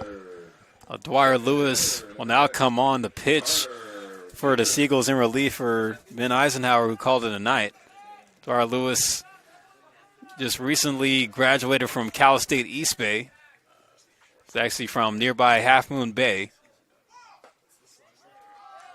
On the first pitch, he throws out the bullpen. He gets called a balk, which is going to allow Dane Most to cross the plate with no effort and allow Austin Rabago to advance to second to now make it 5-1 Legends. That pitch thrown by Lewis out the pen will be erased, so still a 0-0 count. There's a slider in for a strike that time. Lewis appeared in 11 games and started in one game for the Pioneers at East Bay, going 20 1/3 innings pitched on the season. Bleeker fouling off the 0-1 pitch. Before he went to East Bay, He played at Academy of Art in San Francisco before their program was dropped. And just knowing that I had some work with Academy of Art on the broadcasting side this season, just want to inform everybody that Academy of Art ended up dropping all of their athletic programs at the end of this academic year. So no more sports at Art U, as all those players had to enter the transfer portal. That one's hit back up the middle, picked up, backhanded by Hodges. He gets to throw at first, and that's going to end the inning. So 2 runs come across on 2 hits for the Legends as they extend their lead, now making it a 4-run game as we'll go to the top of the 4th, 5-1 Legends in San Mateo. The Legends in the bottom of the 3rd, 2 runs, 1 hit, 2 errors, 1 left on base. 2 up in the top of the 4th inning for the Seagulls will be Chavez, Hodges, and Resnick.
Leading up the top of the 4th inning for the Seagulls, catcher number 30, Carson Chavez.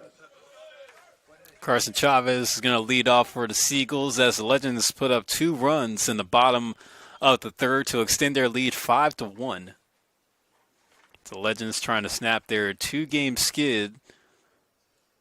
They dropped a loss against the Stoppers in a 9-0 shutout Saturday night.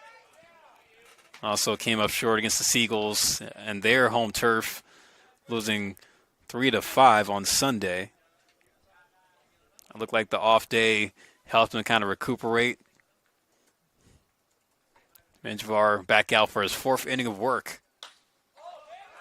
Chavez sent a shallow fly ball out to right center, turning around, dropping the catch that time was Rabago, not able to make the play. So that one is probably going to go down as an error, possibly.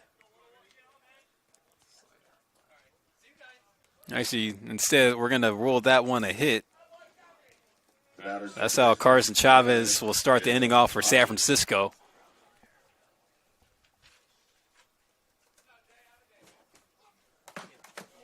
Hodges swinging at the first pitch, fouling it off to the right.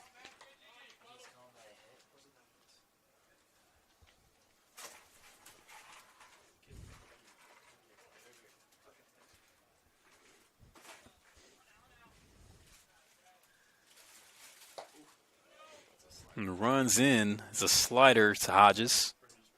Hodges, who already has a hit on the evening, as well as also a stolen base.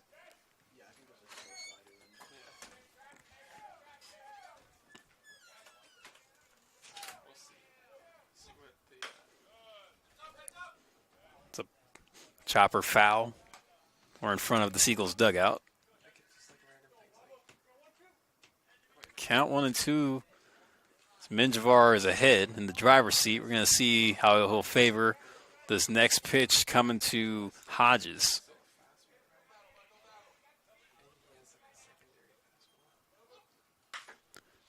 Flares of that one. Line drive caught by Anderson, and he puts the tag on Chavez at first for the double play. How about that? Will Anderson. Keep in mind, folks, along with his Ohlone teammate Tucker Beal, who's also his teammate on the Legends, Will Anderson did take home a JUCO Gold Glove Award at first base. So you can see the defense being on high display here for the Legends these past few games. Oh, what a great play there at first to take a Seagull off the base path.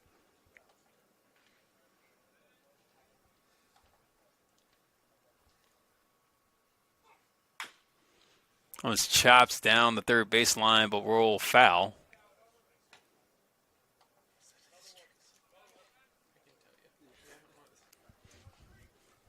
Ben Resnick, who reached on a fielder's choice his last time up.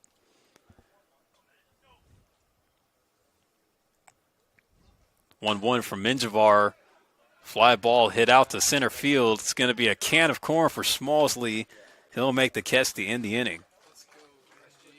So a great defense there by the Legends in that half at the top of the fourth. We'll go to the bottom half of the fourth.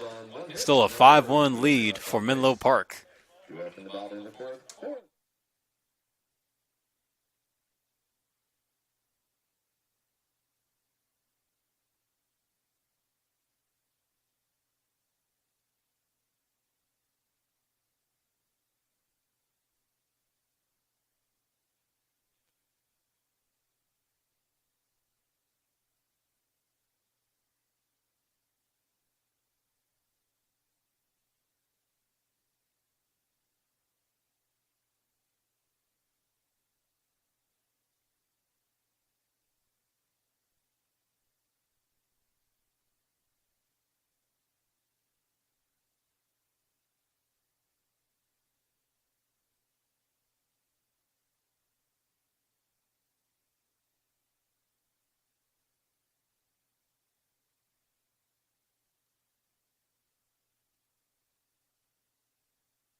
Today's game is brought to you by the Clubhouse Training Center, powered by Legends Baseball, and now open in Redwood City. Book private lessons, land rentals, classes, or memberships today. It's the ultimate spot to train like a legend.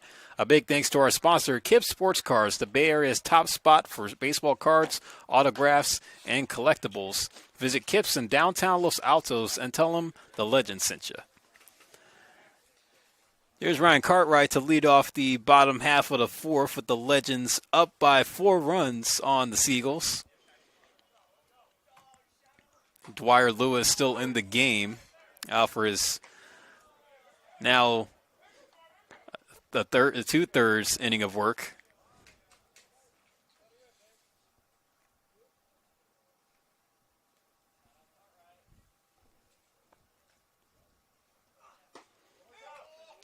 He gives a grunt on that 0-2 pitch, but missed outside. Count now 1 ball and 2 strikes on the catcher. Oh, Cartwright hitting a high pop-up, but it looks like it's going to go out of play. Jake Brewer ran out of room that time.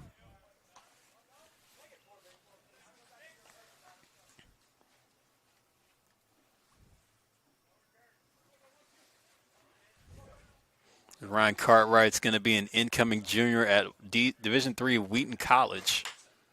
He's there with his fellow Legends teammate Caleb Henderson. Ground ball hit over to Thomas Marr. Man, he's been busy over there at shortstop tonight.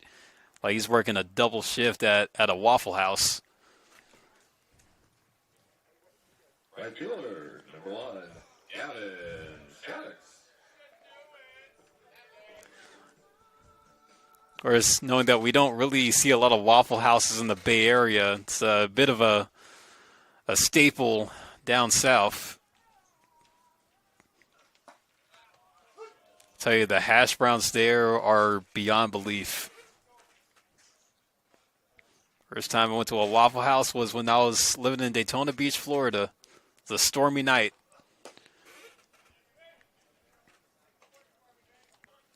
Yeah, you can't go wrong with the hash browns and the eggs there. Here's Gavin Shaddix. That'll play here, 1-1. Another ground ball over to Marr. Staying busy over there at the shortstop spot. He gets another throw over to first in time. Back to the top of the lineup, center fielder, number 4, Charlie Degler. To give you a rundown for how busy Thomas Marr has been there over at shortstop. 5 of the outs recorded by the Legends on offense have been ground balls to Thomas Marr. So Thomas Marr, if he didn't get enough reps in the pregame warm-up, he's definitely getting his reps in tonight in game, getting 5 ground balls hit to him. So if we were to remove Thomas Marr from the field of play, those are 5 hits that could have gone the Legends' way. But you can't do that in baseball. Just got to hit them where they ain't. There's Charlie Degler back up to the plate. He is 1 for 2 on the night with a ground out to shortstop and a single, along with a stolen base. He's now down 0-2 against Lewis. He's missed outside for a ball. Count goes 1-2.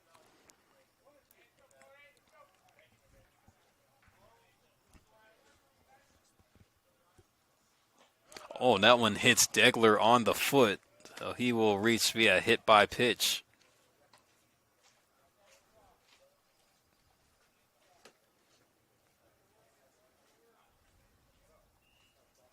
Left fielder, number 30, T.J. Smallsy. That's going to continue the inning as that will bring up T.J. Smallsy, who hit a triple back in the bottom of the third and came around to score. Here, Ryan Davis yelling no doubles, so the outfield is going to have to close the gaps against a strong gap hitter in Smallsy. He does have a home run on the season. He had a home run a few weeks back in that home-and-home series that the Legends had against the Sonoma Stompers.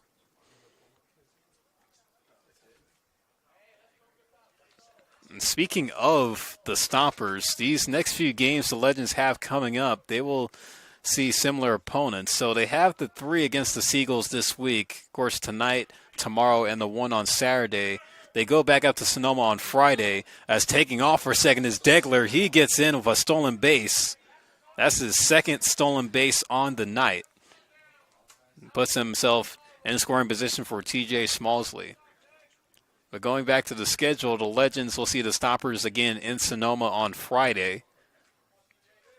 Then they'll see him again on Sunday in the afternoon after their Saturday afternoon game against the Seagulls. And that was a crazy-looking pitch there by Lewis, but it runs in there for a strike. Count is now 1 ball and 2 strikes. And the next time that the Legends will see an opponent that's not the Stompers or the Seagulls, it will be on July 2nd against the Crawdads, as they will face them on the road for the first time this season. It'll be the second matchup against them after they beat them on a walk-off single last Wednesday. Count now 2-2. Here's Lewis delivering to Smallsy.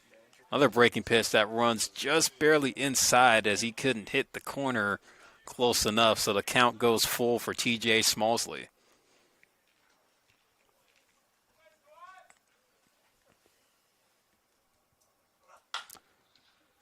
Ground ball rolled over to third. Brewer with the long throw, and it goes off the glove of Ethan Johnson, which will allow Degler to advance to third base as he had to wait for the throw to go off. So that's going to go down as an error. Probably going to be booked on the first baseman and Ethan Johnson. TJ Smallsley able to reach for the third time tonight. That's going to cause more trouble for Dwyer Lewis as he'll have to see James Bose. This is the kind of spot that James Bose salivates in. Smallsley taking off for second, and he'll just get the bag. And it's another ball called as Dwyer Lewis is in disbelief as Degler will come across the score. It's now a 6-1 game. Here's Alex Dickerson. He's walking over to the Legends dugout here. Not sure what this is about. Degler did come in to score on the balk call.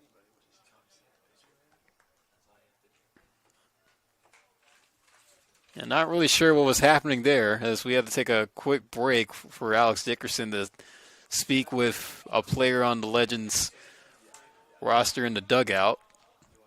Seems like everything's okay, but that run does come across the score on the balk. But TJ Smallsley still at second. He would have gotten the base regardless, as Bo's going to hit that one down the right field line, but it's going to be caught by Ramirez to end the inning. So a run does come across the score for the Legends in an interesting way. This is the second time that a Legends run has scored on a balk here tonight. But they do extend the lead now 6-1 as we will go to the fifth frame, halfway home here in San Mateo as you're tuning in to Menlo Park Legends Baseball here on the Menlo Park Legends live stream network.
Shortstop, number 11, Thomas Mahler.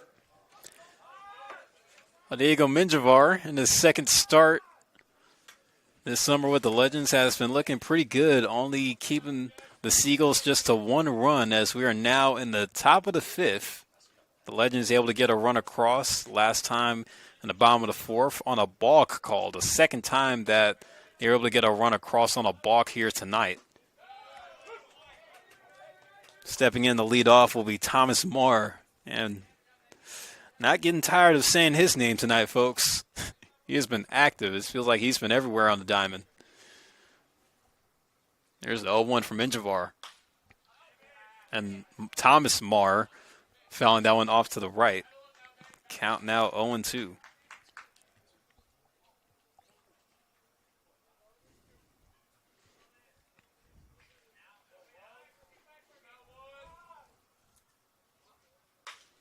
Oh, 2 hit hard at first, and it stays fair. Rolls down the line.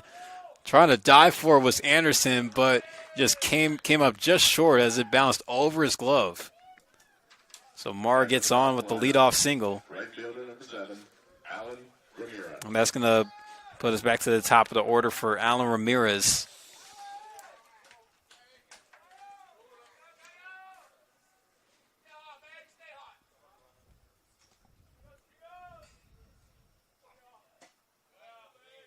Ramirez showing bunt, but pulled back.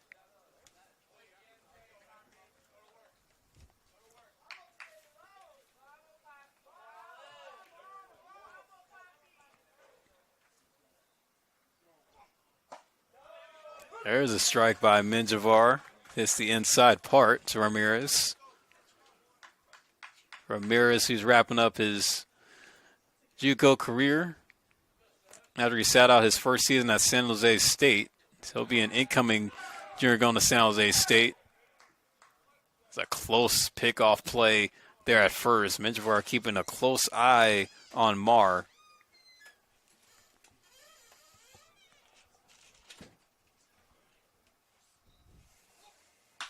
1-1, hit hard to third, but grabbed by Most on the second to Rabago. On the first in time, the 5-4-3 twin killing.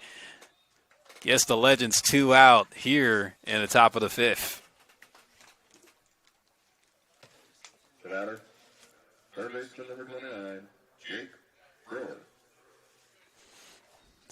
Again, solid display on defense here for the Legends tonight. And we mentioned before, folks, we got some gold glovers out there. Of course, Will Anderson getting one at first. James Bose was also a gold glove recipient during his time in JUCO ball playing for West Valley. Of course, the big announcement for James Bose has been his commitment to Santa Clara after entering the transfer portal from Loyola Marymount. So we're excited to see James Bose come back home to the Bay. Yeah, I'm sure Santa Clara Broncos fans should be excited about the infield that they're going to have with Will Anderson manning the post at first base and James Bose holding it down in the left side of the infield, either playing between at third base and shortstop. Brewer hitting that one out the right center, but it's going to be an easily made play for Gavin Shaddix to end the inning. So a hit, but nothing doing for the Seagulls. Still can't seem to find the missing ingredient to get back in this game. As Diego Menjivar is pitching a gem so far, as still a 6-1 game as we will go to the bottom of the fifth here in San Mateo.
It's like the opposite of what you would think is a normal sequence.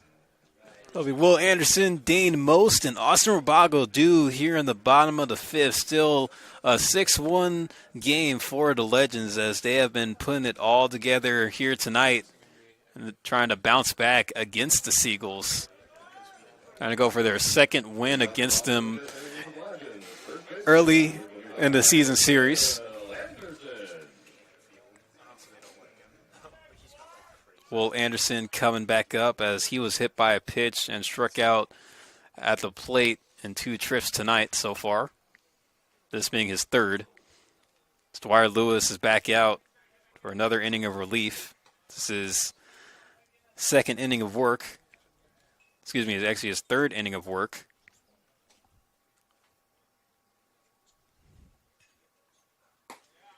The breaking pitch just is the corner for strike one.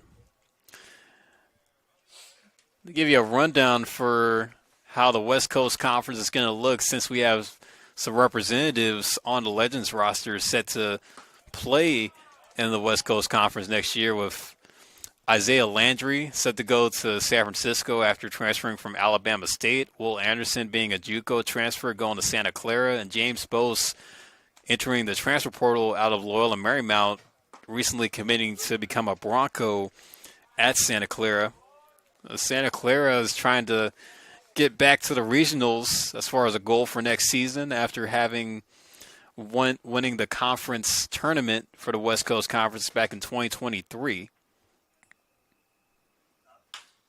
Anderson is sending a high fly ball out to left, but it's going to be enough for Collinger to make a play on it for out number 1.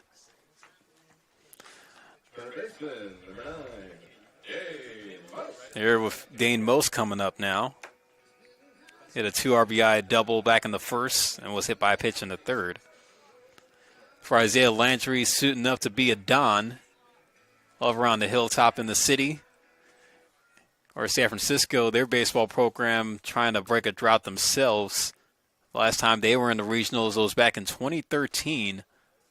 The last time they won the West Coast Conference outright was 2011. It's a ground ball hit to Thomas Marr. This time the throw sails over Ethan Johnson. This is going to be a throwing error on Thomas Marr. Thomas Marr, who's been having a perfect night on defense, gets blemished with a bad throw to try to get Dane Most. That's going to put Dane Most on as he reaches base for the third time tonight. So here comes Austin Rabago, who singled last time up. Yeah, but for Isaiah Landry, him joining up in the outfield for the Dons, he'll look to try to get San Francisco back on the winning track, especially with how he performed playing in the SWAC for Alabama State. Yeah, the Dons, they haven't really been that relevant in the West Coast Conference really since the days of Bradley Zimmer. Of course, you know, with the Zimmer twins, Bradley and Kyle, being high draft picks to come out of San Francisco.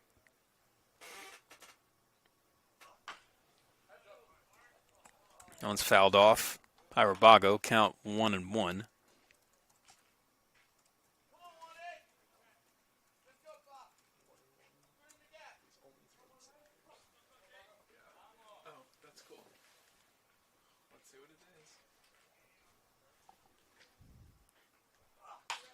Rabago hitting that one over to second. Hodges on the short, covering second for the double play turn as they will complete the double play on a 4-5-3. That's going to end the inning. It was a quick one there. There's only one runner left on for the Legends. So the lead will still hold 6-1 as we'll move to the top of the sixth.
Collinger.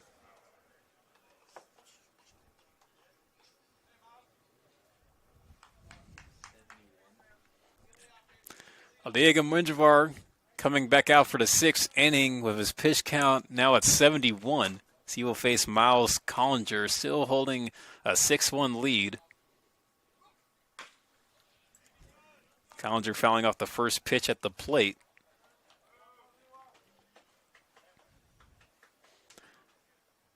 As we mentioned in the last inning with just a rundown of what the West Coast Conference could look like next season, and I hope to see some Barry representation try to take hold of it. Of course, with Santa Clara and San Francisco being represented on the Legends roster. You also think about this year's West Coast Conference champions and the St. Mary's Gales. Now, when it comes to high-level mid-major baseball, the West Coast Conference is where it's at. That one's hit hard out to left center field, more like center field. TJ Smallsey trying to get on a dive, trying to recover on the throw, but is going to be too late as Collinger will reach base on the double. Might score that one a double. Wait and see.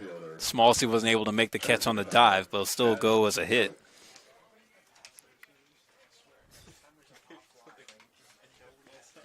And I think Smallsey was just playing a little too shallow that time to try to run in and make the catch on the diving attempts. Here's Ben Koch, going to come back up for the 3rd time tonight as he has been the sacrifice man, having 2 sacrifice hits. His 2 plate appearances. Menjivar missing outside, ball 1.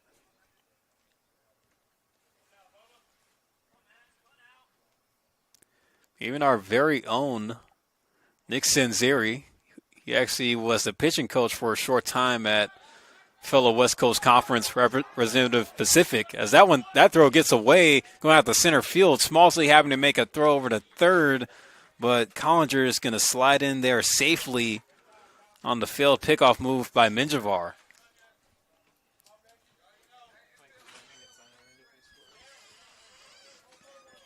Miles Collinger continuing to be a problem on the base paths for Diego. Ben Koch has an opportunity to break into the deficit here. And Menjivar has pitched 4 scoreless innings since giving up that 1 run back in the 1st inning. Of course, the scoreline tonight, the Seagulls 1 run on 6 hits, 2 errors. The Legends 6 runs on 4 hits, no errors. 2-0s popped up on the infield. Menjivar is going to make the play himself. He'll make the catch for the pop-out. How about that? Pitcher's fielding plays. We're going to get a pinch hitter coming up here for the Seagulls. Batting for Johnson, number 36, Derek Malvogel. Coming on now to pinch hit in the spot of Ethan Johnson will be Derek Waldvogel.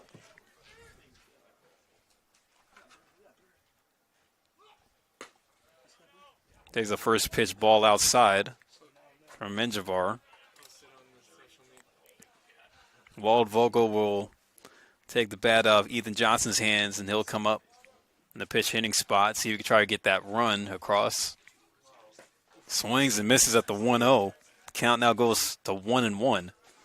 So Waldvogel is set to be an incoming redshirt sophomore at Skyline College. Playing JUCO ball. That's a few minutes up the road.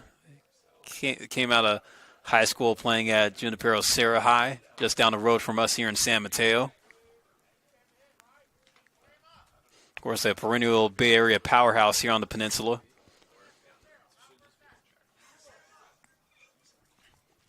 Waldvogel's a pretty big guy, too. Stands at 6'2", weighs about 210. He plays outfield. Here's the 2-1 from Menjivar. On a breaking pitch, a slider that time, just hitting the outside corner for strike 2.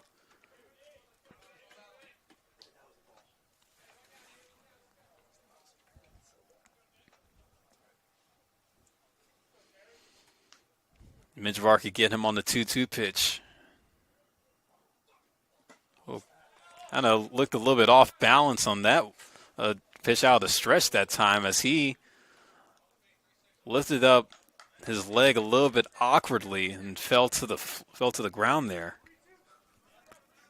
Count goes 3-2, so this Menjivar kind of losing his balance on that pitch that time. He's going to try again with the payoff. Waldvogel hitting it right back in the center field. That's going to drive in Collinger from third. Waldvogel coming off the bench, able to get a run across, giving the Seagulls their second run of the ball game, now making it 6-2.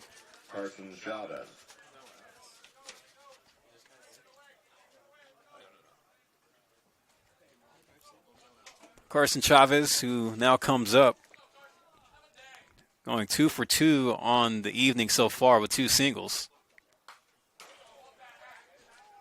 Starting to field a little bit as he fouls off the first pitch from Menjivar.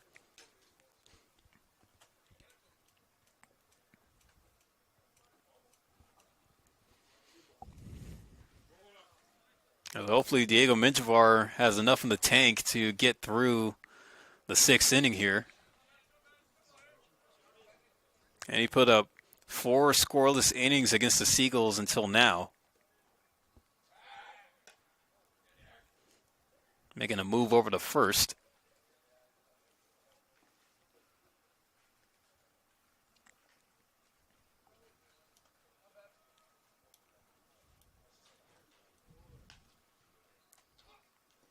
Oh, 1 gets away from Cartwright, goes to the backstop. It's going to allow Waldvogel to advance to second.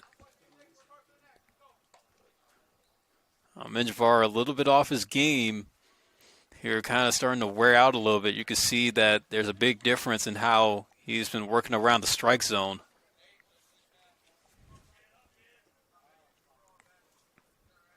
Hopefully he's able to battle back here. It's taking a look at Waldvogel at second. How he delivers home. That pitch runs low. Cartwright had to stop it in the dirt. Count now at 2-1.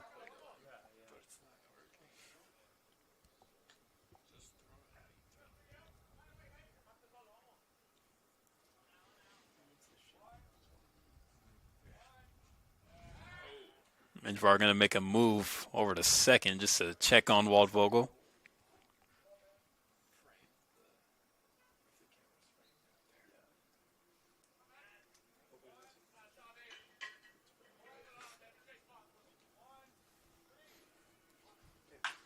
To 1 pitch ground over the third. Most playing back on it. He'll make a long throw to first. Anderson hitting the splits just to make the play, but there's 2 gone now.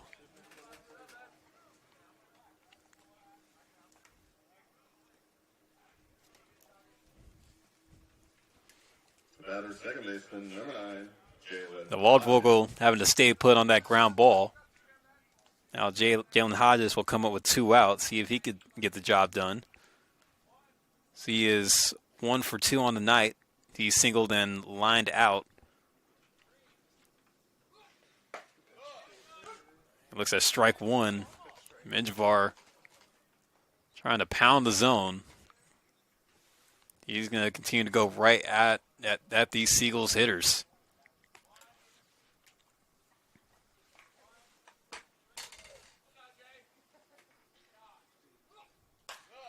Hodges popping it up on the right side of the infield, going now out in the shallow right. Rabago able to make the play. That's going to retire the side. But the Seagulls do put 1 up on 2 hits. And it's now only a 4-run game. They'll go to the bottom of the 6th. Still a close lead for the Legends, but they're trying to do everything they can to keep the Seagulls from getting back in this game.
And one more change, number 26. Matt Galvin enters the game for the Seagulls, now batting fourth and playing center field. A few defensive changes for the Seagulls, as Nav Sundar is in the game now at third base. Matt Gavlin is now in center field, substituting for Ben Koch. Derek Waldvogel, who pinch hit for Ethan Johnson, will remain in the game at first. Now coming on the pinch hit to begin bottom half of the sixth will be Will Robbins. Will Robbins, who had the night off, will pinch hit in the DH spot for Carter Bleeker.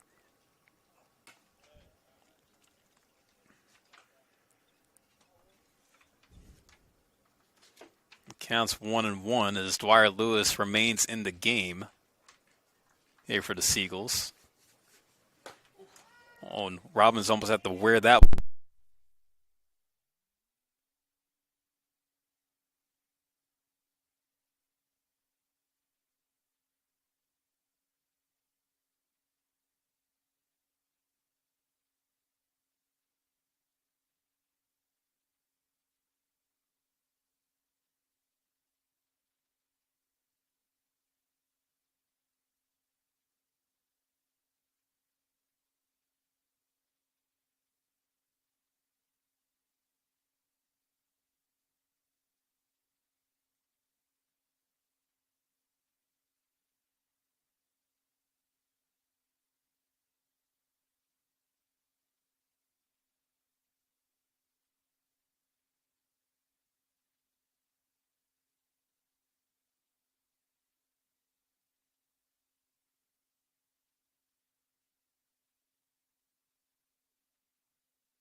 All right, sorry about that, folks, but we actually had a audio malfunction here in the broadcast booth, but I am back and alive.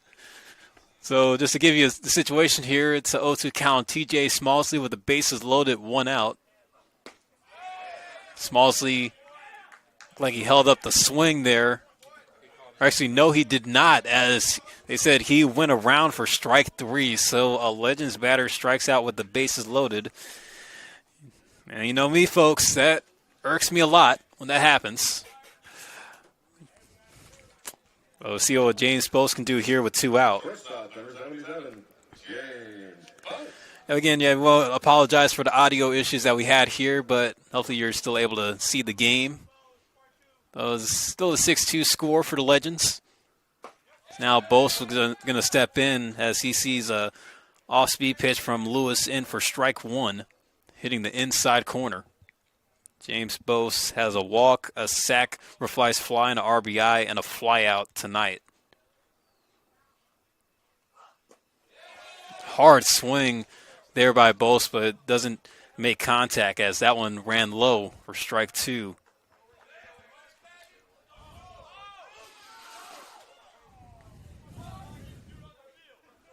Oh, 2 from Lewis. Bose taking that one for ball 1, so count goes to 1-2.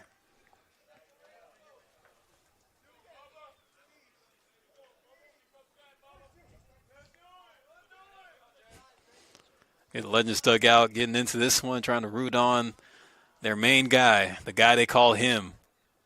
It's the 1-2 pitch. That was it on the ground over the first. Waldvogel trying to make a play. Racing to the bag is Lewis, and he's able to get the out. The Legends not able to capitalize on the bases loaded situation as it stays a 4-run game. And no runs on 2 hits in that inning in the bottom of the 6th, as we will go to the 7th inning now. Still a 6-2 lead for the Legends. You are tuned into Menlo Park Legends Baseball here on the Menlo Park Legends live stream network.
Nick Albro.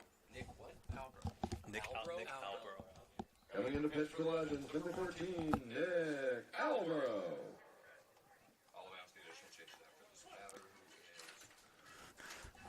Batter designated hitter number 13, Ben Resnick. So Nick Albro will come on a pitch for the Legends here with the score still 6-2. So you will see Ben Resnick. First pitch was across for a strike. Now Albro delivering strike 2. Nick Albro from Manhattan, Montana, goes to college at Northwestern College in Iowa, NAIA school. Actually, excuse the counts now 1-2. Here's the 1-2 pitch from Albro. One runs in and it hits Resnick Oh, he will reach on a hit by pitch to start the inning.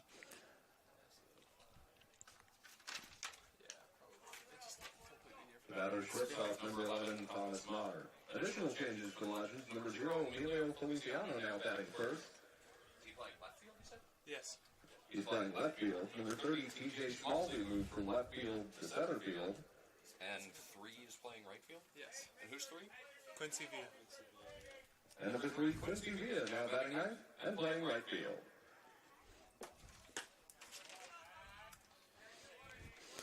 Have you heard the defensive changes there? Playing left field now is Emilio Feliciano.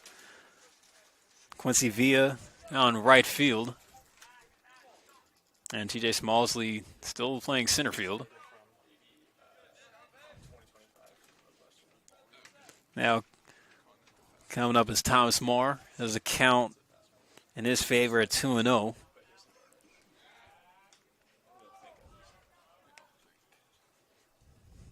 Nick Albro, who was at Northwestern College in Iowa, he logged 14 innings on the mound during his freshman season, as he'll be going to a sophomore season there. Being a product from Big Sky Country. You know, not a lot of baseball you hear about from up there, but they have it. Or they know when I pull into the parking lot here at College of San Mateo, I see a Montana license plate on one of the cars, and I just go like, yep, that's Nick Albro. But he gives up a walk to Thomas Maher to make it now first and second. Back to the top lineup. Right field number 7, Alan Ramirez.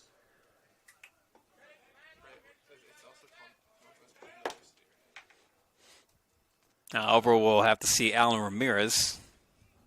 Going to step in here.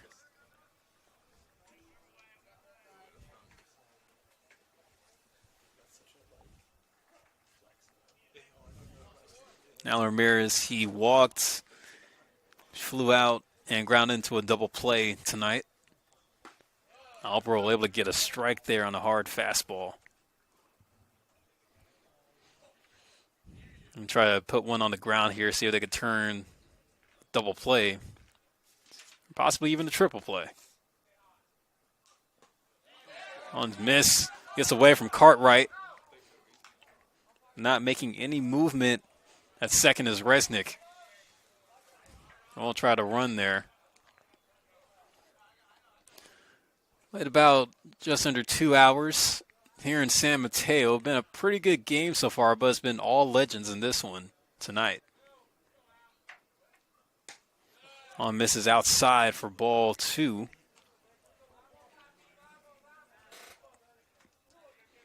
Of course, the Legends, they would love to get a win here tonight and then come back here tomorrow to get 2 straight against the Seagulls, if possible. 2-1, missing just a little outside. Count goes to 3-1 now.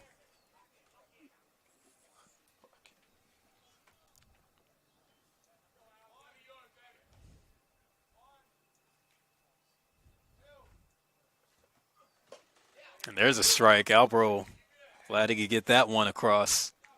So avoiding trying to get the bases loaded here. So we're going to see who wins the duel here between Albro and Ramirez. Here comes the payoff. Missed way out for ball 4. Albro walks the bases loaded here. It's a dangerous spot for a power hitter in Nav Sundar. Third baseman, number 27, Nav Sundar. Nav Sundar, who came in substitution for Jake Brewer, going to get his first at bat of the night, and he comes in a big spot as he's the tying run at the plate here. Swinging and missing at the first pitch. Albro going high and in that time. Yeah, outfield playing straight away, no shift. The infield playing back with the bases loaded. The breaking pitch fouled off at the plate. They fouled a little bit more off of Sundar that time.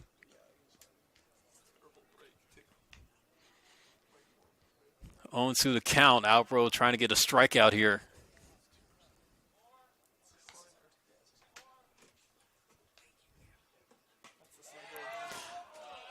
Wow, no strike call that time from Tyson Rafferty. Alvaro missing just a little off the dish. Try again with the 1-2. That one's hit hard in the right center. Smallsey's going to chase after it, but no, instead it's Villa who comes on to make the catch at the knees, but it's going to be deep enough for the runner to tag. That's Resnick who comes in on the sac fly. Well, the Seagulls able to put one on. Sundar able to have a productive RBI there to now make it a 6-3 game.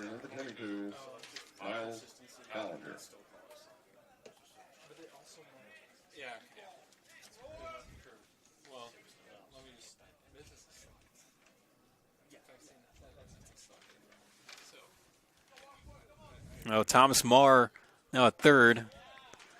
Still at first is Ramirez. Miles Collinger is going to step in here.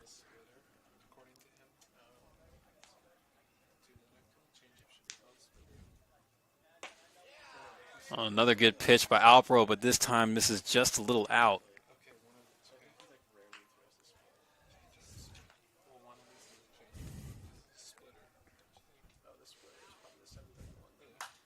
One popped up behind home plate. It's not going to be playable for Cartwright, but it will be strike 2 on Collinger.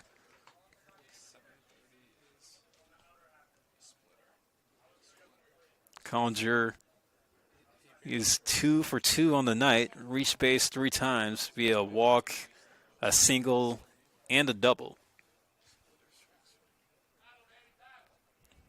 Albo trying to get him on the strikeout, though. Here's the 1-2. Runner does take off, and that one fouls off the knob of Collinger.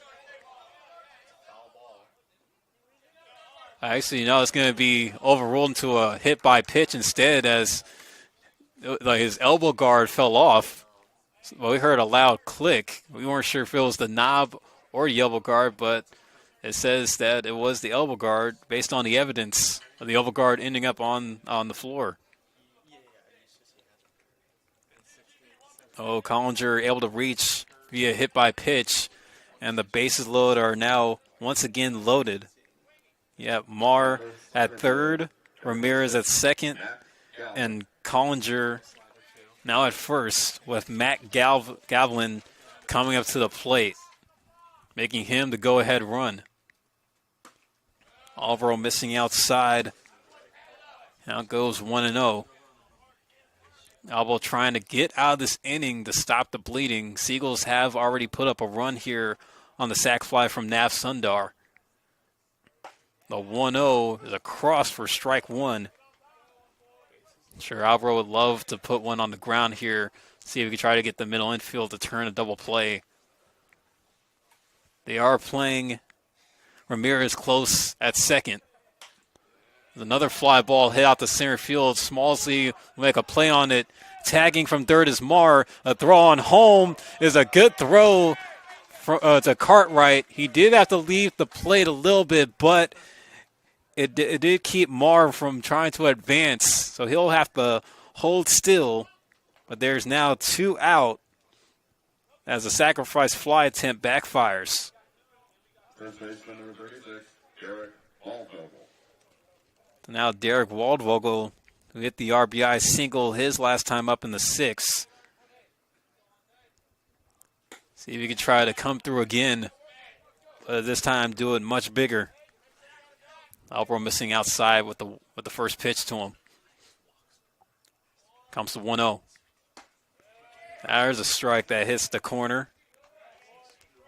Alvaro not overpowering with his pitches velocity-wise, but he's been doing a good job of locating. Breaking pitch missing outside that time with the slider. Goes to 2-1. In the middle infield playing back here now. There'll be a force at any base, though. Alvaro missing again outside. Goes to 3-1.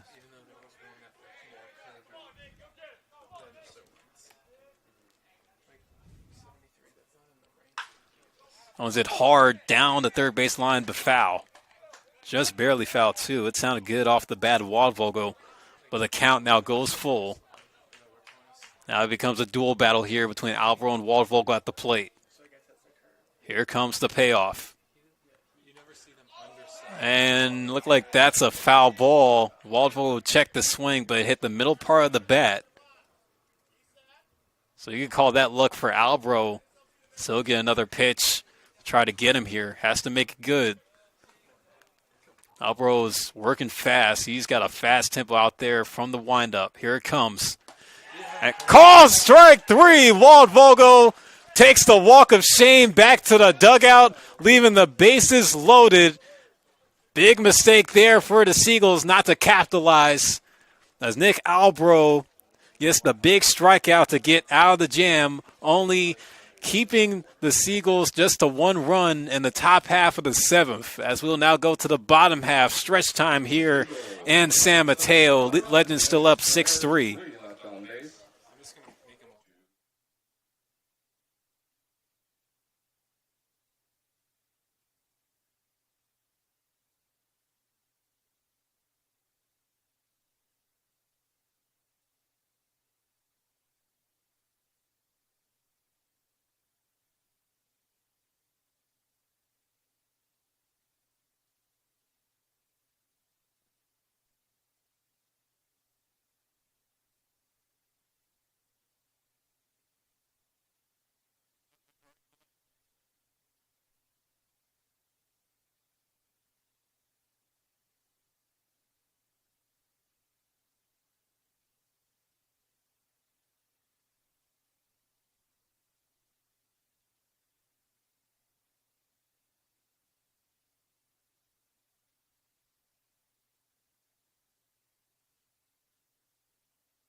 Today's game is brought to you by the Clubhouse Training Center, powered by Legends Baseball and now open in Redwood City. Book private lessons, lane rentals, classes, or memberships today. It's the ultimate spot to train like a legend. A big thanks to our sponsor, Kip Sports Cards Club, the Bay Area's top spot for baseball cards, autographs, and collectibles. Visit Kip's in downtown Los Altos and tell them the legend sent you. Now here's Will Anderson to lead off the inning. It's now a 6-3 game as the Seagulls were able to get a run across. Anderson hitting it hard on the ground to second. Lewis racing over to the bag at first, slid into the bag to get the out there. A bit risky there by Dwyer Lewis. He's still able to make the play. Now that's a 4-1 putout. Bit of a rarity there. Dane Mose is now going to come up. Dane Mose, he hit the 2 RBI double back in the first inning. Also was hit by a pitch and reached on an error, so he's reached 3 times so far here tonight.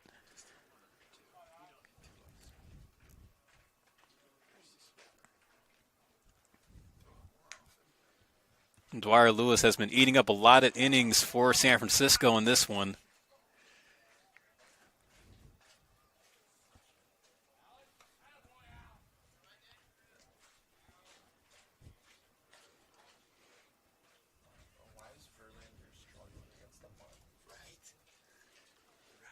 On the way here,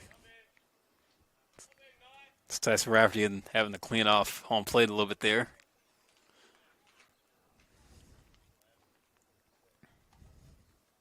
Danny Mose will wait for the 1-1 pitch. Lewis able to put one in there for a strike.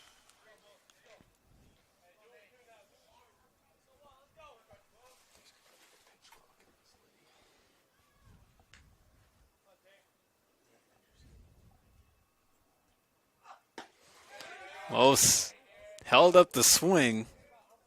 They had to get the appeal from Gus Cordova at first base. I'll let that one go, however. The count is now 2-2 for Most.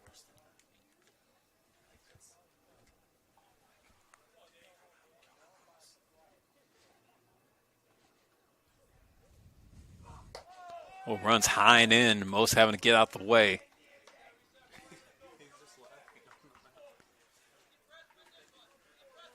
And Lewis with a little bit of a giggle, a little bit devious out there on the rubber. Gonna have to try to get most here with the payoff. Here it comes. On runs again inside, but it's going to be ball 4 for Dane.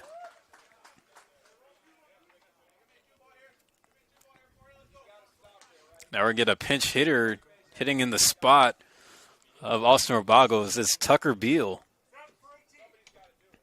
Your attention, please, ladies and gentlemen. The Legends, batting for Robago, number 7, Tucker Beal. So Tucker Beal, who had the night off, and again up here late in the game.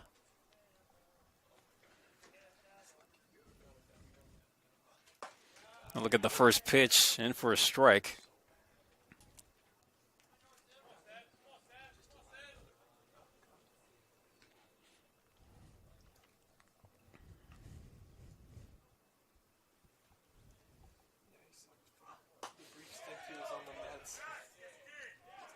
Beal breaks the plane, making the count 0-2.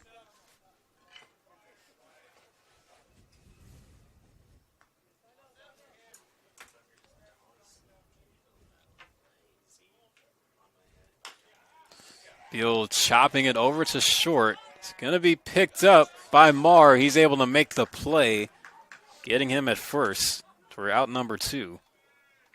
That does advance most over to second, however, so he is in scoring position.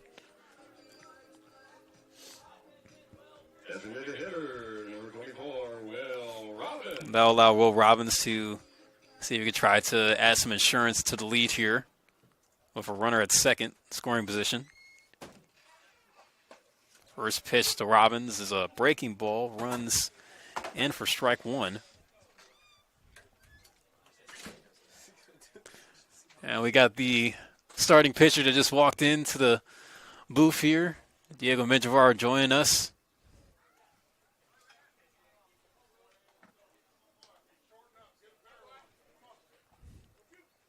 Robbins found off that pitch. The count of balls and 2 strikes. So Lewis trying to get the strikeout here to end the inning. Here comes the 0-2 from him. That one gets away from Chavez. It rolls over near the on-deck circle of the Legends. That allows Most to advance to third, so he's just 90 feet away. I'm trying to come across here for the second time tonight.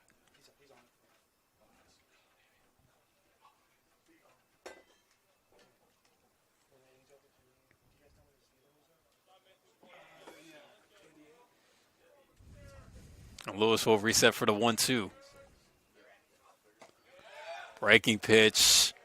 Oh, wow. No strike call from Tyson Rafferty as Lewis was about to make the walk back to the dugout. Count now goes even at 2-2. See if Robbins can protect here.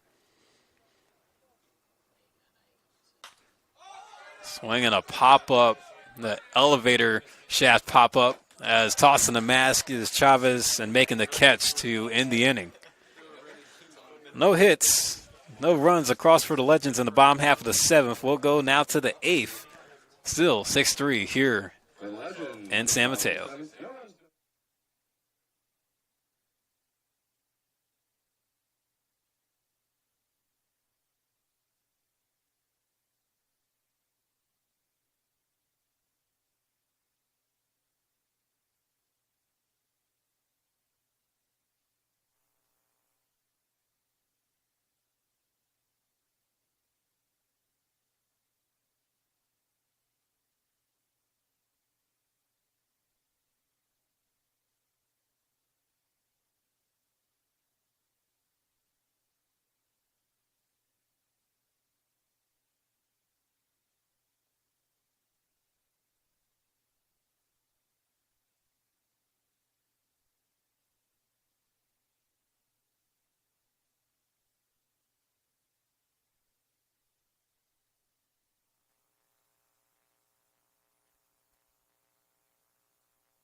Second, yeah. Somebody left. Is that? Feliciano. He's been out there. Okay. Your attention, please, ladies and gentlemen. Coming in to pitch for the Legends. Number 15, Dylan Trammell.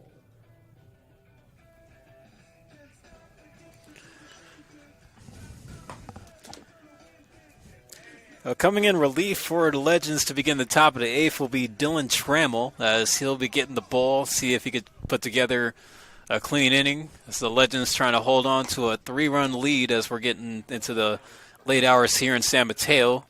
But right now with me in the booth, after having a solid start for the Legends tonight on the mound, going 6 innings, striking out 2 batters, only allowing 2 runs to come across, is Diego Menjivar. Diego, happy that you could join us again here on the broadcast. And, yeah, good job tonight, man. Thank you. I appreciate it. Yeah, but, just talk about the approach that you had up there on the mound tonight as we see Carson Chavez come up to the plate. But, just going in, what was the mindset? What was the goal of what you were trying to do? Well, I was trying to get through more than 3, but I think that working with the new catcher, it's always a little harder getting used to it. And after a funky first inning, I got in some trouble. After that, it was instead of trying to strike the guy out, just throw it over the middle, and if they can hit it, they can hit it, and it worked. Yeah, and just to give you the quick substitutions here made, now catching is Blake Cohens, and now playing second base is Tucker Beal. There's some substitutions being made for the Legends defense. Yeah, that's definitely good to hear, Diego, and just know that it was your second start on the summer. Last start you didn't pitch as many innings as you did tonight. Like, what would you say what made the difference for you to go a little bit longer, to have more consistency with, the how you're mixing up your pitches and how many strikes you were able to get across against these Seagulls hitters? Yeah, I think just not – okay, sorry. Just I think for the most part it was just – the past 2 years I've been a reliever, so just getting used to pitching a lot of pitches definitely helps me get through more innings and just pounding the zone, first pitch strike, even if they hit it. Because as a reliever, my whole job is to strike out the side, but as a starter, it's try to get through 5. Yeah, definitely, and we have a pinch hitter coming in for the Seagulls here. It's Jackson Landry, who's going to be hitting in the spot for Jalen Hodges. And, yeah, just looking – back at your resume, you mentioned that you didn't do a lot of starting pitching at Ohlone. You were more of like the late inning guy, the guy that would come in to close out games. So knowing that is a big shift from what you were doing in the spring to what you're doing now in the summer. Like, how would you say you've adjusted to that as far as just the amount of reps you've been getting? Yeah, I think just having the trust in my ability and knowing that I'm not going to get hurt out there, because I've put in the work in the off season and putting the work in the gym definitely helps me clear that mental block. So helping me throw more pitches. Yeah, definitely. And, Diego, with, some of your Legends teammates now making commitments to, either coming out of the transfer portal or, coming out of JUCO balls, we kind of want to get the scoop on you. Like, what schools have you been talking to as far as where you're trying to play the next year, and any takers out there at the moment? No, 100%. I actually just committed to Bradley University about a couple days ago. It's a Division 1 in the middle of Illinois, Peoria. Yeah, oh yeah, I know where that is. Hall of Famer came out there, Kirby Puckett. Oh, no kidding. Yeah, there Kirby. I think Kirby Puckett had a stint at Bradley for a short time, so you're in a good spot there, man. And Bradley, the pretty solid mid-major program, but yeah, congratulations, bro. We're actually finding that out ourselves firsthand here on the broadcast. So, Legends fans, tuning into tonight, Diego Menjivar is headed to Bradley in the fall. Oh, another commitment to add on here for the Legends program, and I'm sure Gabe Estevez is going to get on that. Probably get a post out for you tomorrow. But yeah, man. But just talk about that. Like, why Bradley? What made you interested and want to choose them? Well, it's funny. I guess my recruitment process was funny. Earlier this summer, I was actually committed to Maine for about 3 minutes, and then when I told them I want to commit, they took it away. So I was kind of left in a interesting spot, and it was just one of those where one of those spots where I didn't want to wait for another school just because there's so many players on the transfer portal and you don't know where you're going to end up at. So they took a shot on me and I took a shot on them, and now it's just try to go win a conference tournament and develop and become a better player. Yeah, and correct me if I'm wrong, but Bradley, they're Missouri Valley. And, Yes. yeah, the MVC, a few powerhouses known there. I think Indiana State's in there, and, Yep. you got a few other big-name programs in there. Yep. There's Murray been- State, actually. Yeah, Murray College World Series. Yeah, Murray State making it to the College World Series for the first time in program history. Bizden Resnick goes down on strike 3 looking. Thanks for joining us real quick, Diego. Thank you. I Glad you appreciate could it. talk with us, and good job on the start tonight, and and also congratulations on the commitment as well. Thank you. I appreciate it. Of course, we have you for the rest of the summer, but want to wish you happy trails as you go on to Bradley, and definitely keep doing what you're doing, man. Awesome. Thank you. I appreciate it. 6-3 as we'll go to the bottom of the 8th here. Legends still in front in San Mateo.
So Blake Owens, who came in substitution for Ryan Cartwright, will lead off the bottom of the 8th as Dwyer Lewis still eating up some innings out there for the Seagulls. Still a 6-3 game.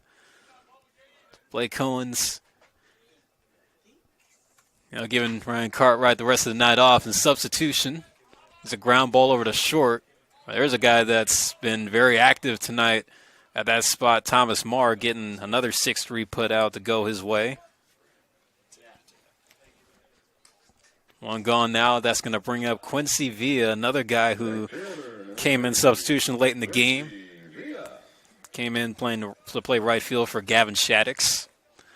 Yeah, but if you missed the top half of the 8th inning, if you went to go to the refrigerator to get a beverage, or if you had to step out for a bathroom break, we had Diego Menjivar on the in the booth with us talking about just the outing that he had against the Seagulls tonight, going 6 innings strong, only allowing 2 runs across.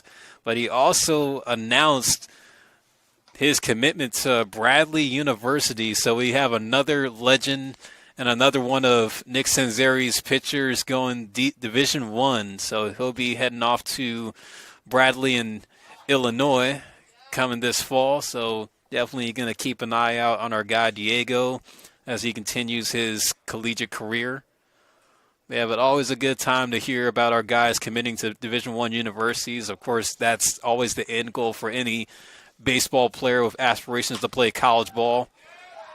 Villa hitting a ground ball, bouncer back to the mound. Lewis making the long throw over to first for out number 2.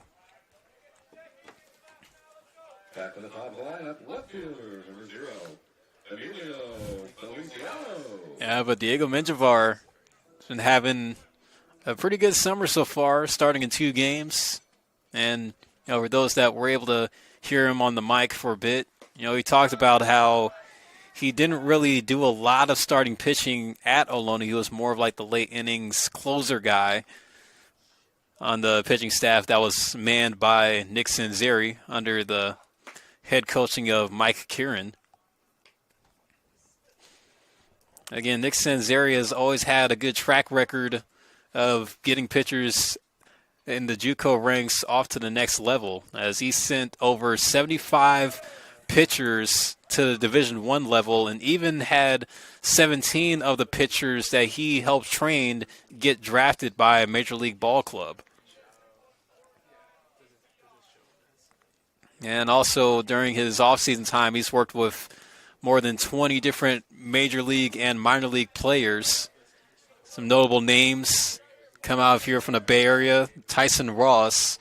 Of course, you know Tyson Ross during the time where he pitched for the A's, the Padres, having a solid, 10-plus year major league career. And also, of course, playing college baseball at Cal. He has some training tutelage from Coach Zinzeri. DJ Snelton, another name out there as well. Yeah, but what a coach to have manning this Legends squad this summer. Now the count goes full on Emilio Feliciano, who came in the substitution for Charlie Degler. He's got a full count on him now. See if he can win the duel against Lewis. That pitch runs just a little bit in for ball 4. Feliciano will continue the inning, getting on base. And the Seagulls bullpen is quiet, so it looks like Lewis is going to finish out the night. I want to make sure to remind everybody to come back here tomorrow, as the Legends and the Seagulls will see each other again for another Wednesday night bout. As this will be, including tonight, this is one of 3 games that they'll play against each other this week. Fly ball out to center field. It's caught by Gavlin to end the inning. So a runner left on, no runs across, as we're now going to the 9th inning, folks. We've made it, as the Legends looking to shut the door on the Seagulls. 6-3, as we will go to the top of the 9th.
Oh, Dylan Trammell is going to stay out to try to shut it down here tonight. So he just needs to get the 3 outs to get the Legends a 6-3 win. It's been a good night of baseball played all around by the Legends in this one. As he's going to see Thomas Marr, who will lead off the inning for the Seagulls. Takes a pitch outside for ball 1. Now, this game started out with the Seagulls putting up 1 run in the first inning. The Legends came back and answered with 3 of their own. One of the big hits being the 2 RBI double from Dane Most, which was followed up by a ground out RBI from Austin Rabago. And the Legends able to score 2 in the 3rd, as well as also 1 in the 4th. Both of those runs, or one of the 3 runs in the span of the 3rd and the 4th inning, came on balk calls. Fly ball to right, Villa there to make the catch for out number 1. And for the rest of the way, the Legends haven't put any runs across since the 4th inning. But for the Seagulls, they just haven't really been able to find a production that they were looking for. But that was only because Diego Menjivar went 6 innings strong, only allowing 2 runs. And the Seagulls having missed opportunities at the plate.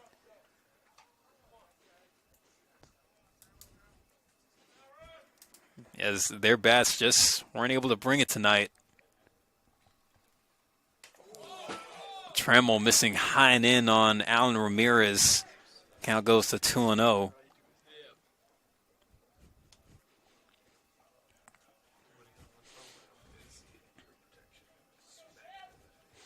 Yeah, but it hasn't been so much the Seagulls not hitting the ball. It's just the Legends defense has just been playing well. So Dane Mo's trying to make a play near the railing, and he makes the catch.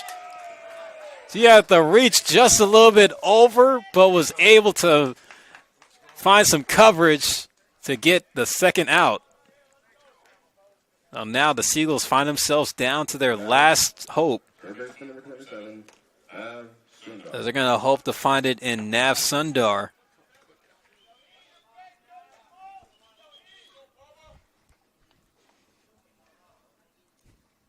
Trammell's first pitch to Sundar missing high for ball 1.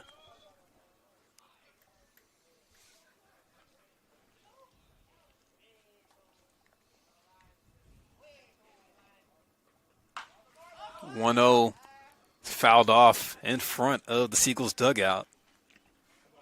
To remind folks, make sure to check out www.menloparklegends.com for live scores, game schedules, player stats, news articles, and more for the future. That's menloparklegends.com, your home for everything Legends baseball. And also make sure to follow us on Instagram at Legends_collegiate. Keep up with the team this season. The fly ball out to center field, and it's going to be caught by Smallsley to put another Legends W in the books, as that's going to be the ball game here tonight, folks, as the Legends pick up a win, a bounce-back win against the San Francisco Seagulls, taking it 6-3, as it was a solid performance on the field tonight, solid performances at the plate, and the Legends were able to continue to try to find that consistency that they've been looking for, as they will be seeing the Seagulls again here tomorrow on the home field. But this is going to be a week where they're going to look to try to rack up some wins against a team that's currently sitting in the basement of the CCL North. But overall, they were able to use this win as motivation and a confidence booster to get back in the win column after dropping 2 this weekend.